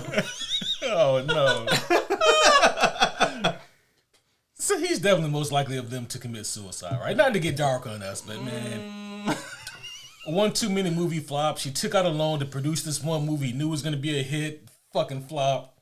And then he also, I mean, it's Hollywood in the 80s. He's got to start doing coke. Oh yeah. Start. He's got to up his coke. Oh, okay, game. okay. Oh yeah. Like, I mean, to be perfectly honest, ever since like season 2 or 3, like he's always looked like he's hopped up on coke. So, I don't want to rabbit hole us here, but have you ever watched the show Industry? Have you seen any of that? No, is that? I think. Did you tell me about that? I might have, but I started watching it recently, and I had somebody actually hit me up and be like, "Hey, do you like this show, Industry? You like that show, right?" And I was like, "Nah." And they were like, "Don't you like some show like this?" And I was like, "I watched Succession. I wouldn't say I liked it." And they were thinking of Suits. Is what they were thinking of. And I was like, "Oh, these are very different shows." So I actually was like curious then. So I like went and looked up Industry, and like I saw somebody actually describe it as like Succession and Euphoria had a baby. Oh, geez. And then I was like, okay, well I have to at least try it out. And other than the fact that they use a fuck ton of financial jargon, right? It's really good actually. Oh damn. Yeah, but it is very Euphoria-esque. What's it on? HBO? HBO, like, there's not a single wholesome character in the whole show. Like, there's not a single person I can point to and go, good person. Yeah. Like, doesn't exist. Everybody's on fucking drugs. Like, there's a shit ton of nudity in it, but it's quite good. Wow. Yeah. Nice. Huh. Well, I might have to give it a look. See. You have to check it on out. Check it on out. But anyway, Nancy ended up doing what? Working for the paper again? Yeah, she dropped out of school. Yeah. And she became an intern at some big newspaper company, right? Yeah. And honestly, like I definitely want to. I'm looking forward to this comic now that y'all told me about it. Yeah. Like I actually want to fucking know what happens with her because I think if anybody's gonna come across more supernatural shit by fucking accident, it's gonna be her. Well, I mean. And also, fucking Hopper and George, if they move the fucking Montauk. They shouldn't. Yeah, they really shouldn't. There's a reason they got an opening there, Hop. Don't go. That's right. The old police chief probably got killed by a fucking Mind Flayer. Or, yeah, Wendigo. Yeah. Or, just a motherfucking random, chest that ended up being a mimic. Yeah. Let's talk about Hop and George. Oh, we can talk about Robin. Yeah, we didn't talk about Robin. Because honestly, I think hers is the weakest. Like, we don't really... Like, yeah, she came back for, like, I think a guest spot of, the squawk. But as far as, like, what she's actually doing, they did allude to the fact that she's still with Vicky, but they don't actually flat out say it. The squawk segment, actually, I thought was kind of weak. I didn't like it. It was awkward. It just wasn't... It just didn't hit the way her other squawk segments. Right, yeah. And it kind of dragged a little. Honestly. Yeah, a little bit. Mm-hmm. A lot of people I've seen on the internet have been like, okay. I've seen people say shit like, they never showed Dustin and Susie break up. And that's a plot hole. And I'm like, bitch, that's not a plot hole. A plot hole is like, some shit don't make sense because it's not in here. Like, just because like they kind of imply that they may have broken up off screen, that's not a plot hole. That's not what that is. No, they flat out said it in season 4. Her father didn't want her dating someone who was not outside of their religion. That was it. Yeah, that's it. Exactly. Yeah. I agree. I do hate that she was not in the season at all. Agreed. But that's not a plot hole. That's not it wasn't something that was absolutely needed. But at the same time, let's be honest. The cast by the time we got to season 5. Was fucking huge. It was bloated. Yeah. They had to cut somebody. As a matter of fact, we all love him, but fucking Murray could have sat his ass at home. Ooh. He really could have. Yeah. The only real scene of super significance he had was the blowing up the helicopter scene. Yeah, that actor's a big Zionist too, so he can kick rocks. But oh, yeah, I found that out over the weekend. Wow. Don't meet your heroes. But. Yeah. Goddamn. Well. Yeah. They could have left his ass out. I'll be honest. I love her, but Erica could have sat out for some of this. Oh, don't say Well, that. I feel like they just underutilized Erica. Not because the character's not amazing, and I feel like she was way bigger in 3. I know this is going to be a bit of a hot take. I don't care. I'm an Erica stan. I think it would have been really interesting to see Vecna try to take her instead of Holly. And well, the season would have only been 1 episode. She would have fucked him up. She would have slit his throat with her fucking poison-soaked kukri, bitch. Yeah. Lady Applejack. Yeah, Lady Applejack would have fucked old Mr. What's-It right on up. She ain't falling for that shit. Mr. Jackson. You said we were going to Little Bow Wow's house. Yeah. You ain't taking me nowhere, motherfucker. You give me the candy and then I get in the ring. Oh, shit. That would have been great. Yeah, Vecna knew better than trying to take her. He was like, I can take... you know what? No. He would have had better luck abducting the main cast. I know. Right? Oh, shit. He'd have been like, Dustin, I can get you back with Eddie, dog. He'd be like, shh. All right, man, come on. Man, bet. Let's go. Yeah, bet Erica. Yeah. Nah, she'd have fucked him up. Yeah. 100%. Erica very likely killed all of the Turnbow family, except for dipshit Derek. Well, apparently he's with a loving family somewhere because, he's... Joyce took him in. Oh, yeah. Oh, man. Yeah. Oh, she can't be... Well, Hopper wouldn't go for that, though. That's true. No, fucking Hopper be like, he's a dipshit. Yeah, Joyce only got one son. Now, she got one. I love how we were definitely bringing that up like the whole time. It's like, yeah, she's only really a mother to Will. And that's how it's always been. And to be perfectly honest, I actually saw a lot of reflection on my own life with that because, my mother was very... This is not about me. Anyway, It's damn near like Penguin level. Oh, yeah. Where it's like Will is Oz and then like Jonathan's like either of the older brothers or whatever that ends up drowning in the sewer. Right. Spoilers. Yeah. Goddamn, that's also fucked. That's such a great show, by the way. It is, man. It is.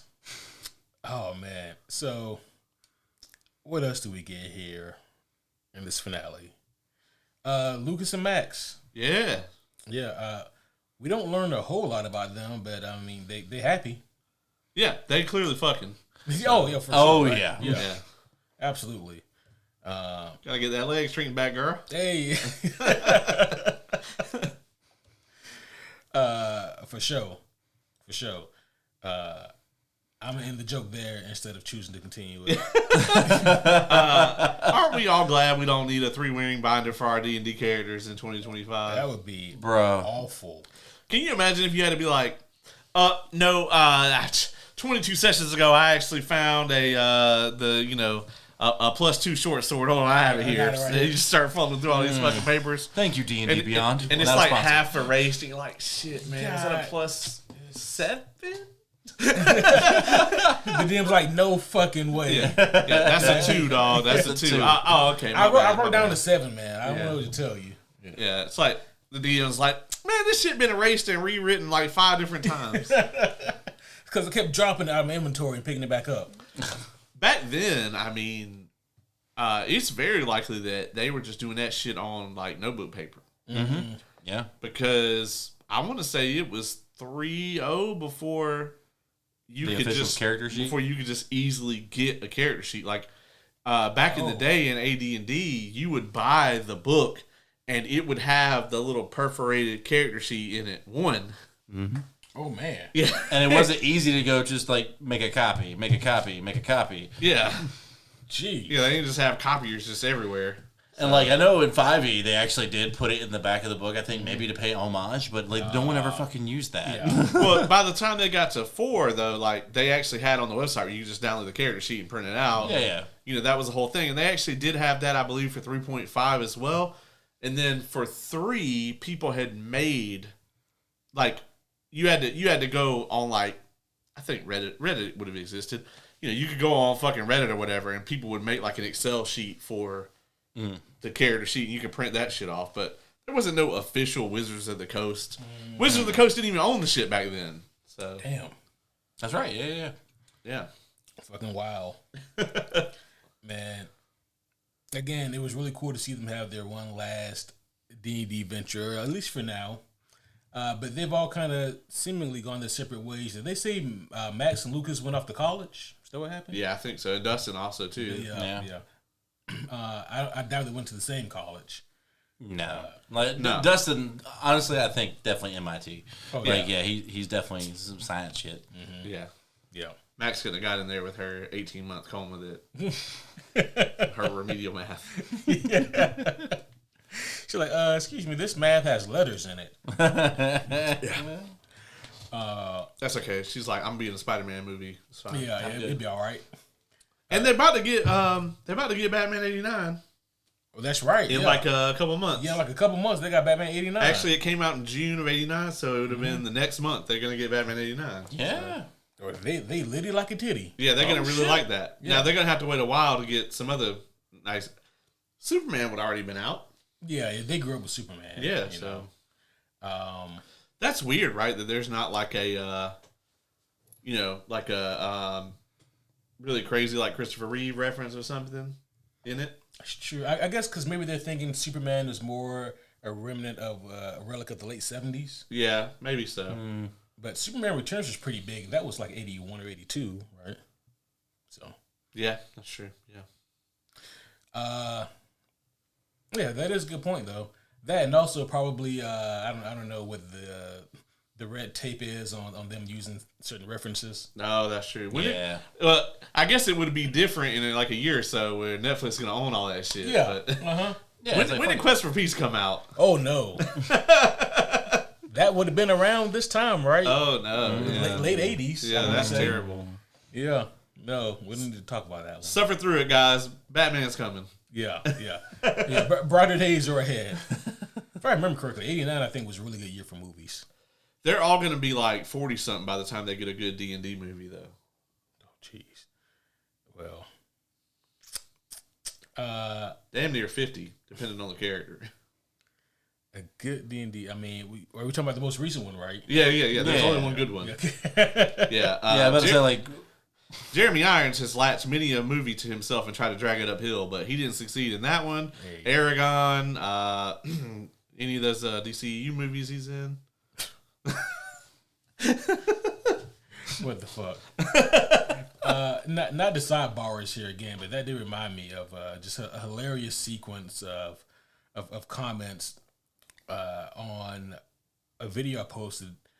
We did an episode a few weeks ago of me just asking you some of the questions that bothered me the most about superhero movies. I bet the shorts from that are priceless. They are great, yes. Yeah, the shorts are great. The homies are loving it. I posted a clip of me asking you about the Batman versus Superman plot hole with Doomsday. The question was basically, what was Lex's plan after he created Doomsday? Like after he killed Superman, Yeah, what was the plan? what was the plan? Yeah.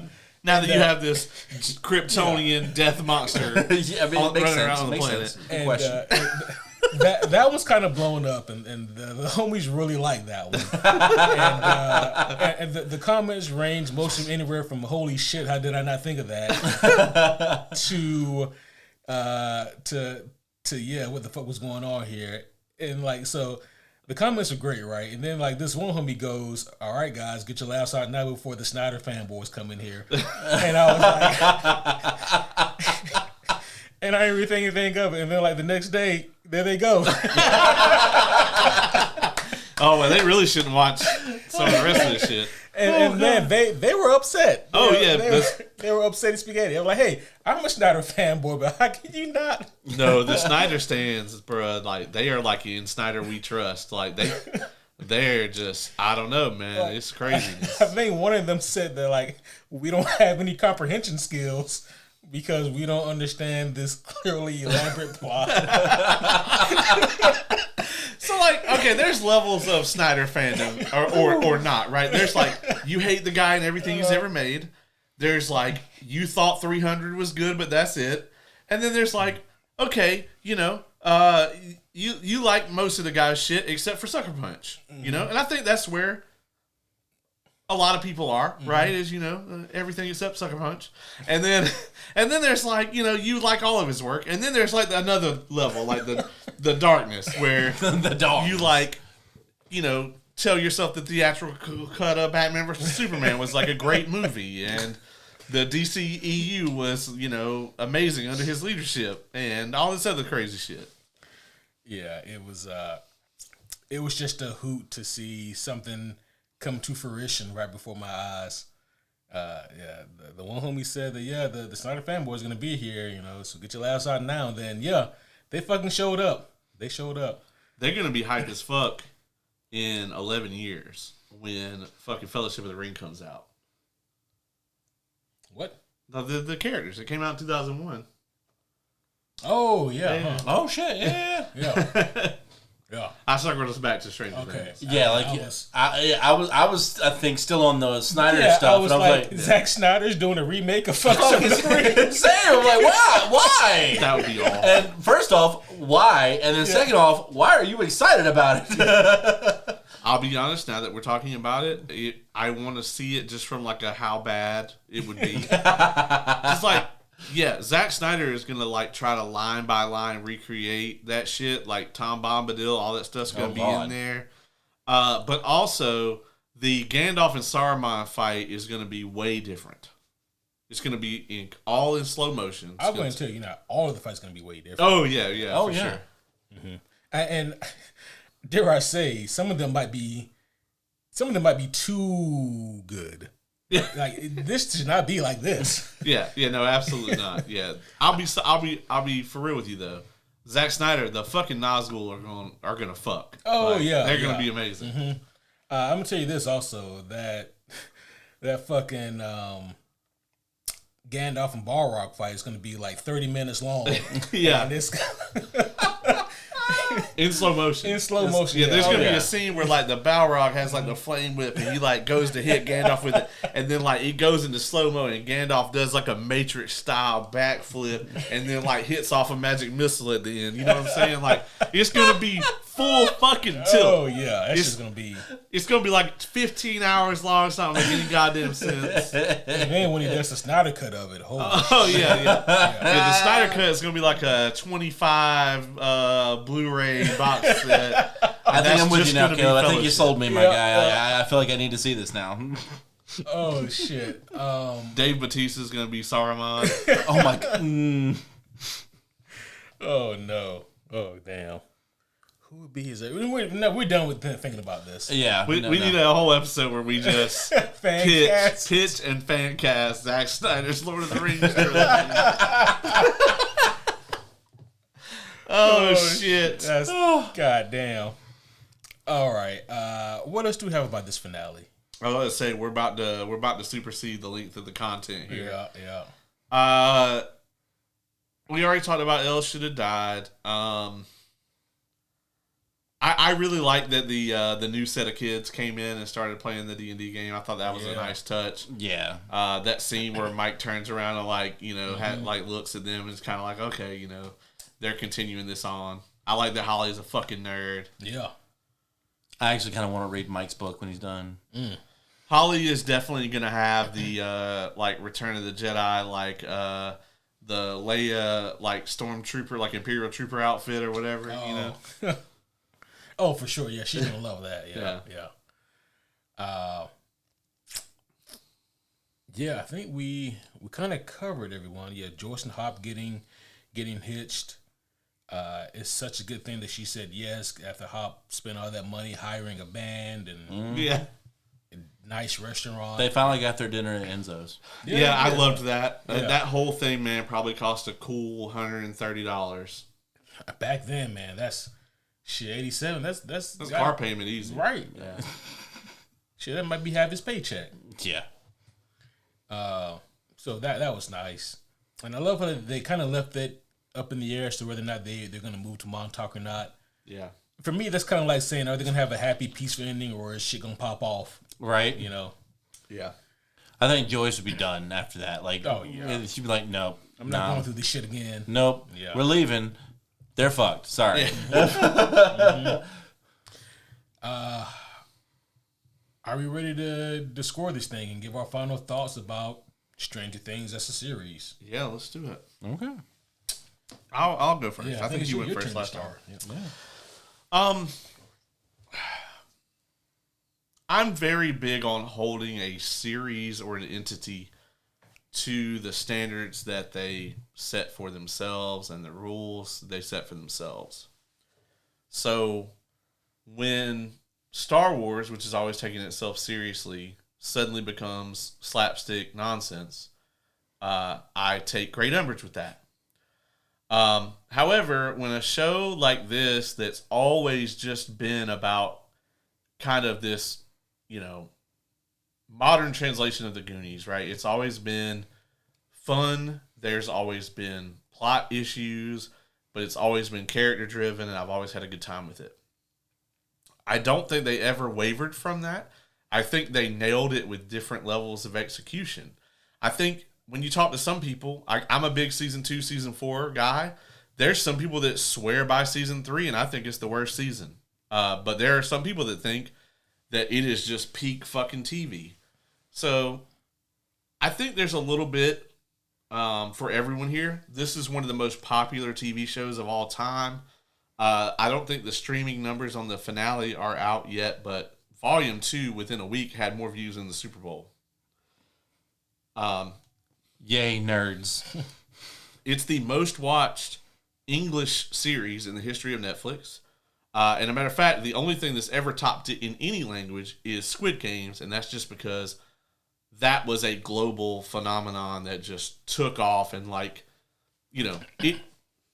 this ain't the Squid Games review, but that shit didn't hold up for more than one season. It was great for one season. I never saw it, so. Oh, it's amazing. Fucking amazing. But the dub version is awful. So Yeah. it's absolutely terrible. Because it just shits on the performances of every single of all the really amazing cast. But I DNF season 2. I couldn't make it through it. Like it just bored the shit out of me. So with this show, however, I think it's event TV. It's monumental. It has always been this thing for me where it's like I love the characters and I have fun seeing what they get up to. I have never looked at the plot and gone, this is this genius Christopher Nolan era, just crazy level, this is going to be a huge mind fuck and I'm going to love it and my brain's going to come everywhere. It's never been that. I've never had that thought about this show. That's not me making an excuse for them. I'm just saying the show has been consistent. It's always had these big ass plot holes, like, how in season 3 nobody thinks it's weird that Billy and this girl from the pool went around murdering everybody in the town enough to make a big old goopy spider monster, which then rampaged across the town. Miraculously, no one saw it, and nobody, the military and shit didn't get involved then when that happened. There's just a whole lot of plot holes in this thing from jump. So I'm not excusing them, but I am saying the show's been consistent with them. I thought we got a straightforward ending that was fulfilling. It did not, it wasn't like, I didn't walk away from it, like I said, thinking this is the best finale I've ever seen. I didn't walk away from it hating it or feeling robbed or like it was a waste of time. Because honestly, that's the worst thing you can feel when you devoted 10 years to something. Mm-hmm. It was all wrapped up at the end. Is it wrapped up a little too neat? Did Grandma use a few too many pieces of fucking tape on it? Absolutely. But it's wrapped up in a nice little neat box. And that, in all honesty, after all the shit we have endured from Hollywood over the years, I will take it any day. With that said, I'm going to give it an 8.8 out of 10. So for me, Stranger Things has always been a lot of things. It's been Stranger. It has been Stranger. Yep. Thank you, Caleb. You're welcome. World's greatest co-host. But over the years of watching this show, it's been so fun for me to see these characters grow, and that's kind of been the linchpin that's coming back to it. It's just seeing how the characters grow and progress, and obviously the story has been intriguing enough to keep bringing me back, and seeing things kind of build and culminate with Vecna has been a really fun joy to see. Seeing like an actual viable threat who they can communicate with and physically interact with has been a ton of fun, and something that the show did need, and Vecna came at the right time in this show. I think if he came a season earlier, he would have stuck around too long. If he came a season later, it would have felt like it was tacked on. So I really think that Vecna's introduction was Johnny on the spot. In terms of this finale, though, I think that this thing, like I said at the top of this pod, they absolutely nail the emotional impact that you kind of want to feel for these characters leaving the show. And if that was their goal, then they absolutely exceeded. But also, like I said at the top of this pod, if you're looking for things to completely make sense and tie together, they don't do that here. And for me, like, I get it. It's like you said, Caleb, the show hasn't always done that. I mean, the show has always done that. Not an excuse for me. It's still here. A negative in season 1 is still a negative in season 5. Yep. But I still love this thing. I still really enjoyed the finale. I enjoyed the ride. I enjoyed these characters. And, man, it was so cool. It was cool for me to see how these characters ended up enough for me to spam the don't think about it Morty button throughout, like, the first hour or so of this thing. Yeah. But things were cool about it. The visuals were cool. The Vecna fight, albeit short-lived, was very cool. And, to see these characters come together and kick ass one last time was cool. It's got its flaws, but, man, it still has its charms. I give the finale an 8 out of 10. So, I've definitely gone on record saying this is probably one of my favorite shows of all time, if not my favorite show of all time, because it sparks so much joy since the first random moment I was like, you know what, sure, I'll give this a fucking try, and then I'm like, oh my god, where has this been my whole life? And then going up, seeing these characters progress, like you've even said this on the podcast a handful of times, like you're not a huge fan of child actors, and these kids kind of help change that. Not completely, but for this show. For this show, yeah, that's what I'm saying. But like, as far as like the character progression, the attachment I have for hell, like Hopper, Steve, Dustin, all these characters like make me feel something. And going into this the finale, I tried to eliminate everything that I've read on the internet because like there's no way any of that's going to fucking happen. But I went into it with very little to no expectations, and I wasn't disappointed. Do I think there's a lot of things that I would have been better? Hell, we've mentioned some of them tonight. Just like I felt like there should have been a little more action with the army and stuff like that, but like not the military, but Vecna's army. Just more of that stuff. Sure, I could nitpick all night, but at the same time, I still enjoyed myself. And like Caleb said, it was not like the smoothest, but it was tidy, nice and neat. Yep. So with this, I will say 8.5. All right, there you have it, folks. I'm sure we will piss off everyone. Yeah, how dare we not give it 10s across the or 1s across the board? How dare we? Yeah, because most people you look at on the internet are in one of those two camps. Yeah. Like either it was a 0 or a 10, And I think both camps are ridiculous, you know. But the 0 is way more ridiculous, or the 1s. Yeah. If you're a person who like you watch things and like however that makes you feel, that's it, then I can see that you maybe give this thing a 10. But like anybody that says this anything less than a 5 is just fucking delusional. You just worked yourself into a shoot. You fucking fantasy booked this thing in your head, and it didn't turn out the way that you're internet fucking conspiracy theory brain thought it was going to, and so you're mad about that. Mm-hmm. You should watch Lost if you haven't. Go right ahead. I curse you with that. There is a subset of people on the internet who think that the ending of Lost is really good. Okay. Yeah. There's not even great seasons of Lost other than like 1 and 4. I don't remember the show well enough to point out any. I've never seen the show, and honestly, all I've heard is just the various mixed reviews of how good / bad this show is. It's very much event TV. Yeah, and you kind of had to be there for it at the time. Yeah, you definitely had to be there, and I wonder if this show is going to be like that. Like, I don't think if somebody were to watch it, like, let's just say they started it for the very first time today, and they just sat down and watched it all the way through, are they going to feel the way that we felt on New Year's Eve when they watched the last episode? Probably not. A lot of it does have to do with time spent with products and characters. Mm-hmm. Yeah. I mean, you can say the same thing about the MCU and the Avengers, Mm-hmm. Yeah.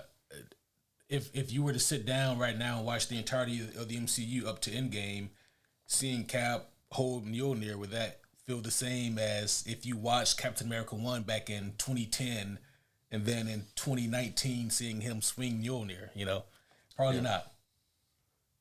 So, time does play a factor in it. Also, if you sit down and watch the entire MCU up to Endgame, you're going to be ready to get up. You'll be like, man, I've had to pee for the last 7 movies. Holy shit.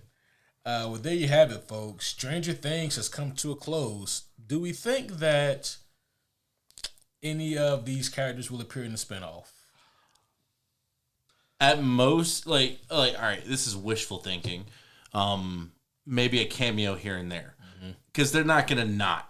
I feel like they can't just pretend these characters don't exist. Yeah, Netflix is not gonna let this thing lie, Yeah. especially let's imagine this Warner Brothers thing doesn't go through, right? And they just don't have anything.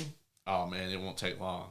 Yeah, but I really hope the Duffers stick to their guns about completely new stories, completely new area, completely new characters.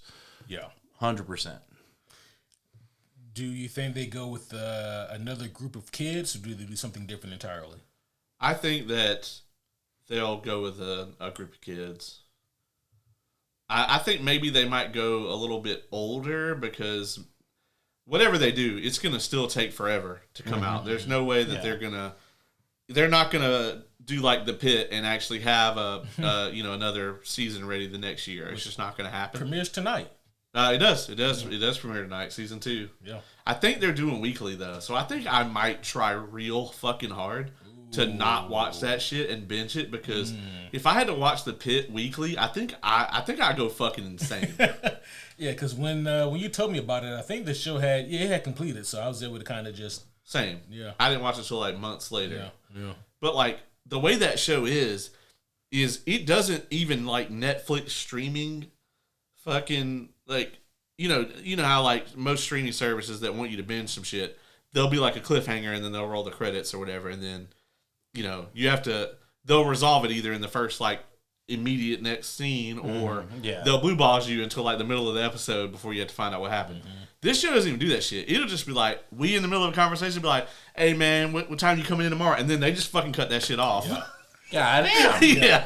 I mean, so season 1 takes place all within one shift. It's one shift. Yeah. So each episode is 1 hour of a shift. 14-hour hell shift in the ER. Oh shit. It's intense. It's an incredibly good show. Yeah. I'll have to give it a shot. It doesn't matter. I recommend it to anybody. I don't like medical dramas. It doesn't matter. Me either. It's not. I shouldn't like this show, but it's incredible. Yeah, it's one of those things where it's it transcends genres. It doesn't matter if you're a fan of this. You'll still really love it. As long as it's not Grey's Anatomy, I'm good. Oh God. It's nothing like any of that. Honestly, it's more like a war movie than anything. Yeah. I think that is more accurate. Yeah. It's more it is more similar to watching a 14-hour cut of Hacksaw Ridge. Yeah. Yeah. Yeah. Yes. Saving Private Ryan for 14 hours. So this is how you know we've gone off the rails when we start talking completely about other shit. Yeah, that's right. But Stranger Things has officially come to a close. I just wanted to ask a few questions to you guys about what you thought the spinoff was going to be about, what you guys thought was going to be included in it, but only time will tell, and as time rolls on, we get more details, and I'm sure in another 3 to 5 years, we'll probably have the show. Yeah. And by then, I think people will be ready for more Stranger Things. For right now, I think maybe people are ready for a cool down. I'm sure people are gonna go back and rewatch the show and just kind of love what we have now. If they come out with that spinoff too soon, and especially if it's another group of kids, Yeah. They're gonna hate it. I think they need to give it at least 3-4 years. Yeah. Also, like the Duffer Brothers need to just take a year. They need like a year to just chill. Yeah. Like let the creative juice flow back in. Even Matt Mercer's talked about that. That's why he's taking a break from this current campaign they're doing. Yep. Like you gotta let the creative reset. You know, you can't just churn it out unless you're Brandon Sanderson. Like unintentionally matching that. Like I'm doing the same thing with our D&D games. Like I'm going to be stepping down, and Caleb's going to be mostly taking over. So I'm still going to have the family game, but like as far as like I ain't you running know that shit. like major world building and craziness, I'm solid. I'll be like, it's a 12th level vampire lord. Have fun. Strahd? Yeah, but I agree. They need to take some time. Yeah. Like they need to take a nice long vacation. I hope Netflix has been paying them super well. I'm sure. You know, there's some darkest timeline where like Netflix is gonna put 11 in the Justice League. I hope that's not. Of course, the internet has definitely done that. Whereas, at the as Elle walks up to the waterfalls and it goes, Elle will return. In Avengers Doomsday. I'll do you one better. She walks up to the waterfall. She goes through and it's the Bat Cave. Yeah. Bruce turns around. I've been waiting for you. Yeah. No! Yeah. So what can you do exactly? Yeah. Oh, shit. I think I would throw my TV out the fucking window. Yeah, well, the Avengers thing won't happen, but Netflix is literally about to own all of DC. So they're just gonna put 11 in the league, bro. That is terrifying. I tell you what, I will compromise Netflix. Just make like an Elseworld spin-off comic book. Yeah. If you have to do anything, just that. I'll be honest, like a little Stranger Things Batman mashup, like in the vein of like the Ninja Turtles one, wouldn't be the worst thing in the world. No, he's a fucking detective. Yeah, that'd be fun. He's gonna be like, it looks like a creature opened up a portal here and crawled through it, but that can't be what happens. That can be right. Yeah. Oh man, you figured that shit out? Like what? He just cut to the scene, all the kids like, even better.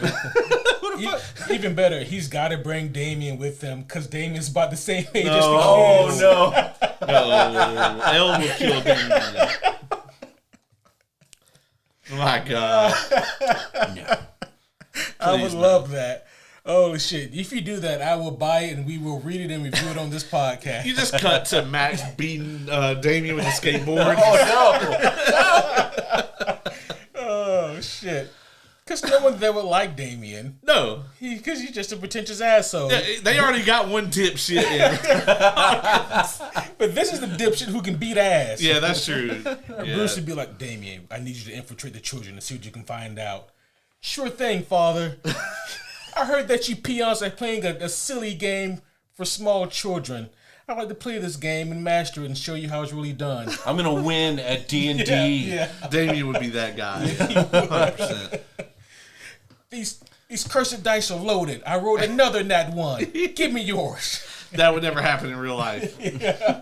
I would succeed if this is real.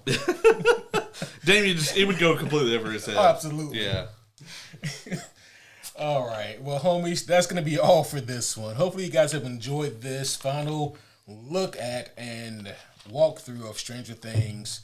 I'm sure that sometime down the line we'll come back and revisit this, but honestly, it might not be until we get like confirmed news about whatever the spinoff is. So we could be looking at a few years before we talk about Stranger Things again in this capacity. That's right. We're going to close the book. We're going to put it back on the old shelf. Absolutely. So it has been fun, and it has been real, and it has been real fun. So thank you to the Duffers and to Netflix for the wonderful memories and great seasons of television that had the whole world and up in the tizzy. So you did your job. But that's going to be all for now. Again, the Homies Award is coming up very soon, so go ahead and get your votes in. That will help us out a whole lot and help you guys have a blast with this. But that's going to be all for now. So until next time, my name is Superhero Homie Q. I'm Superhero Homie Caleb. And I'm Superhero Homie Oz.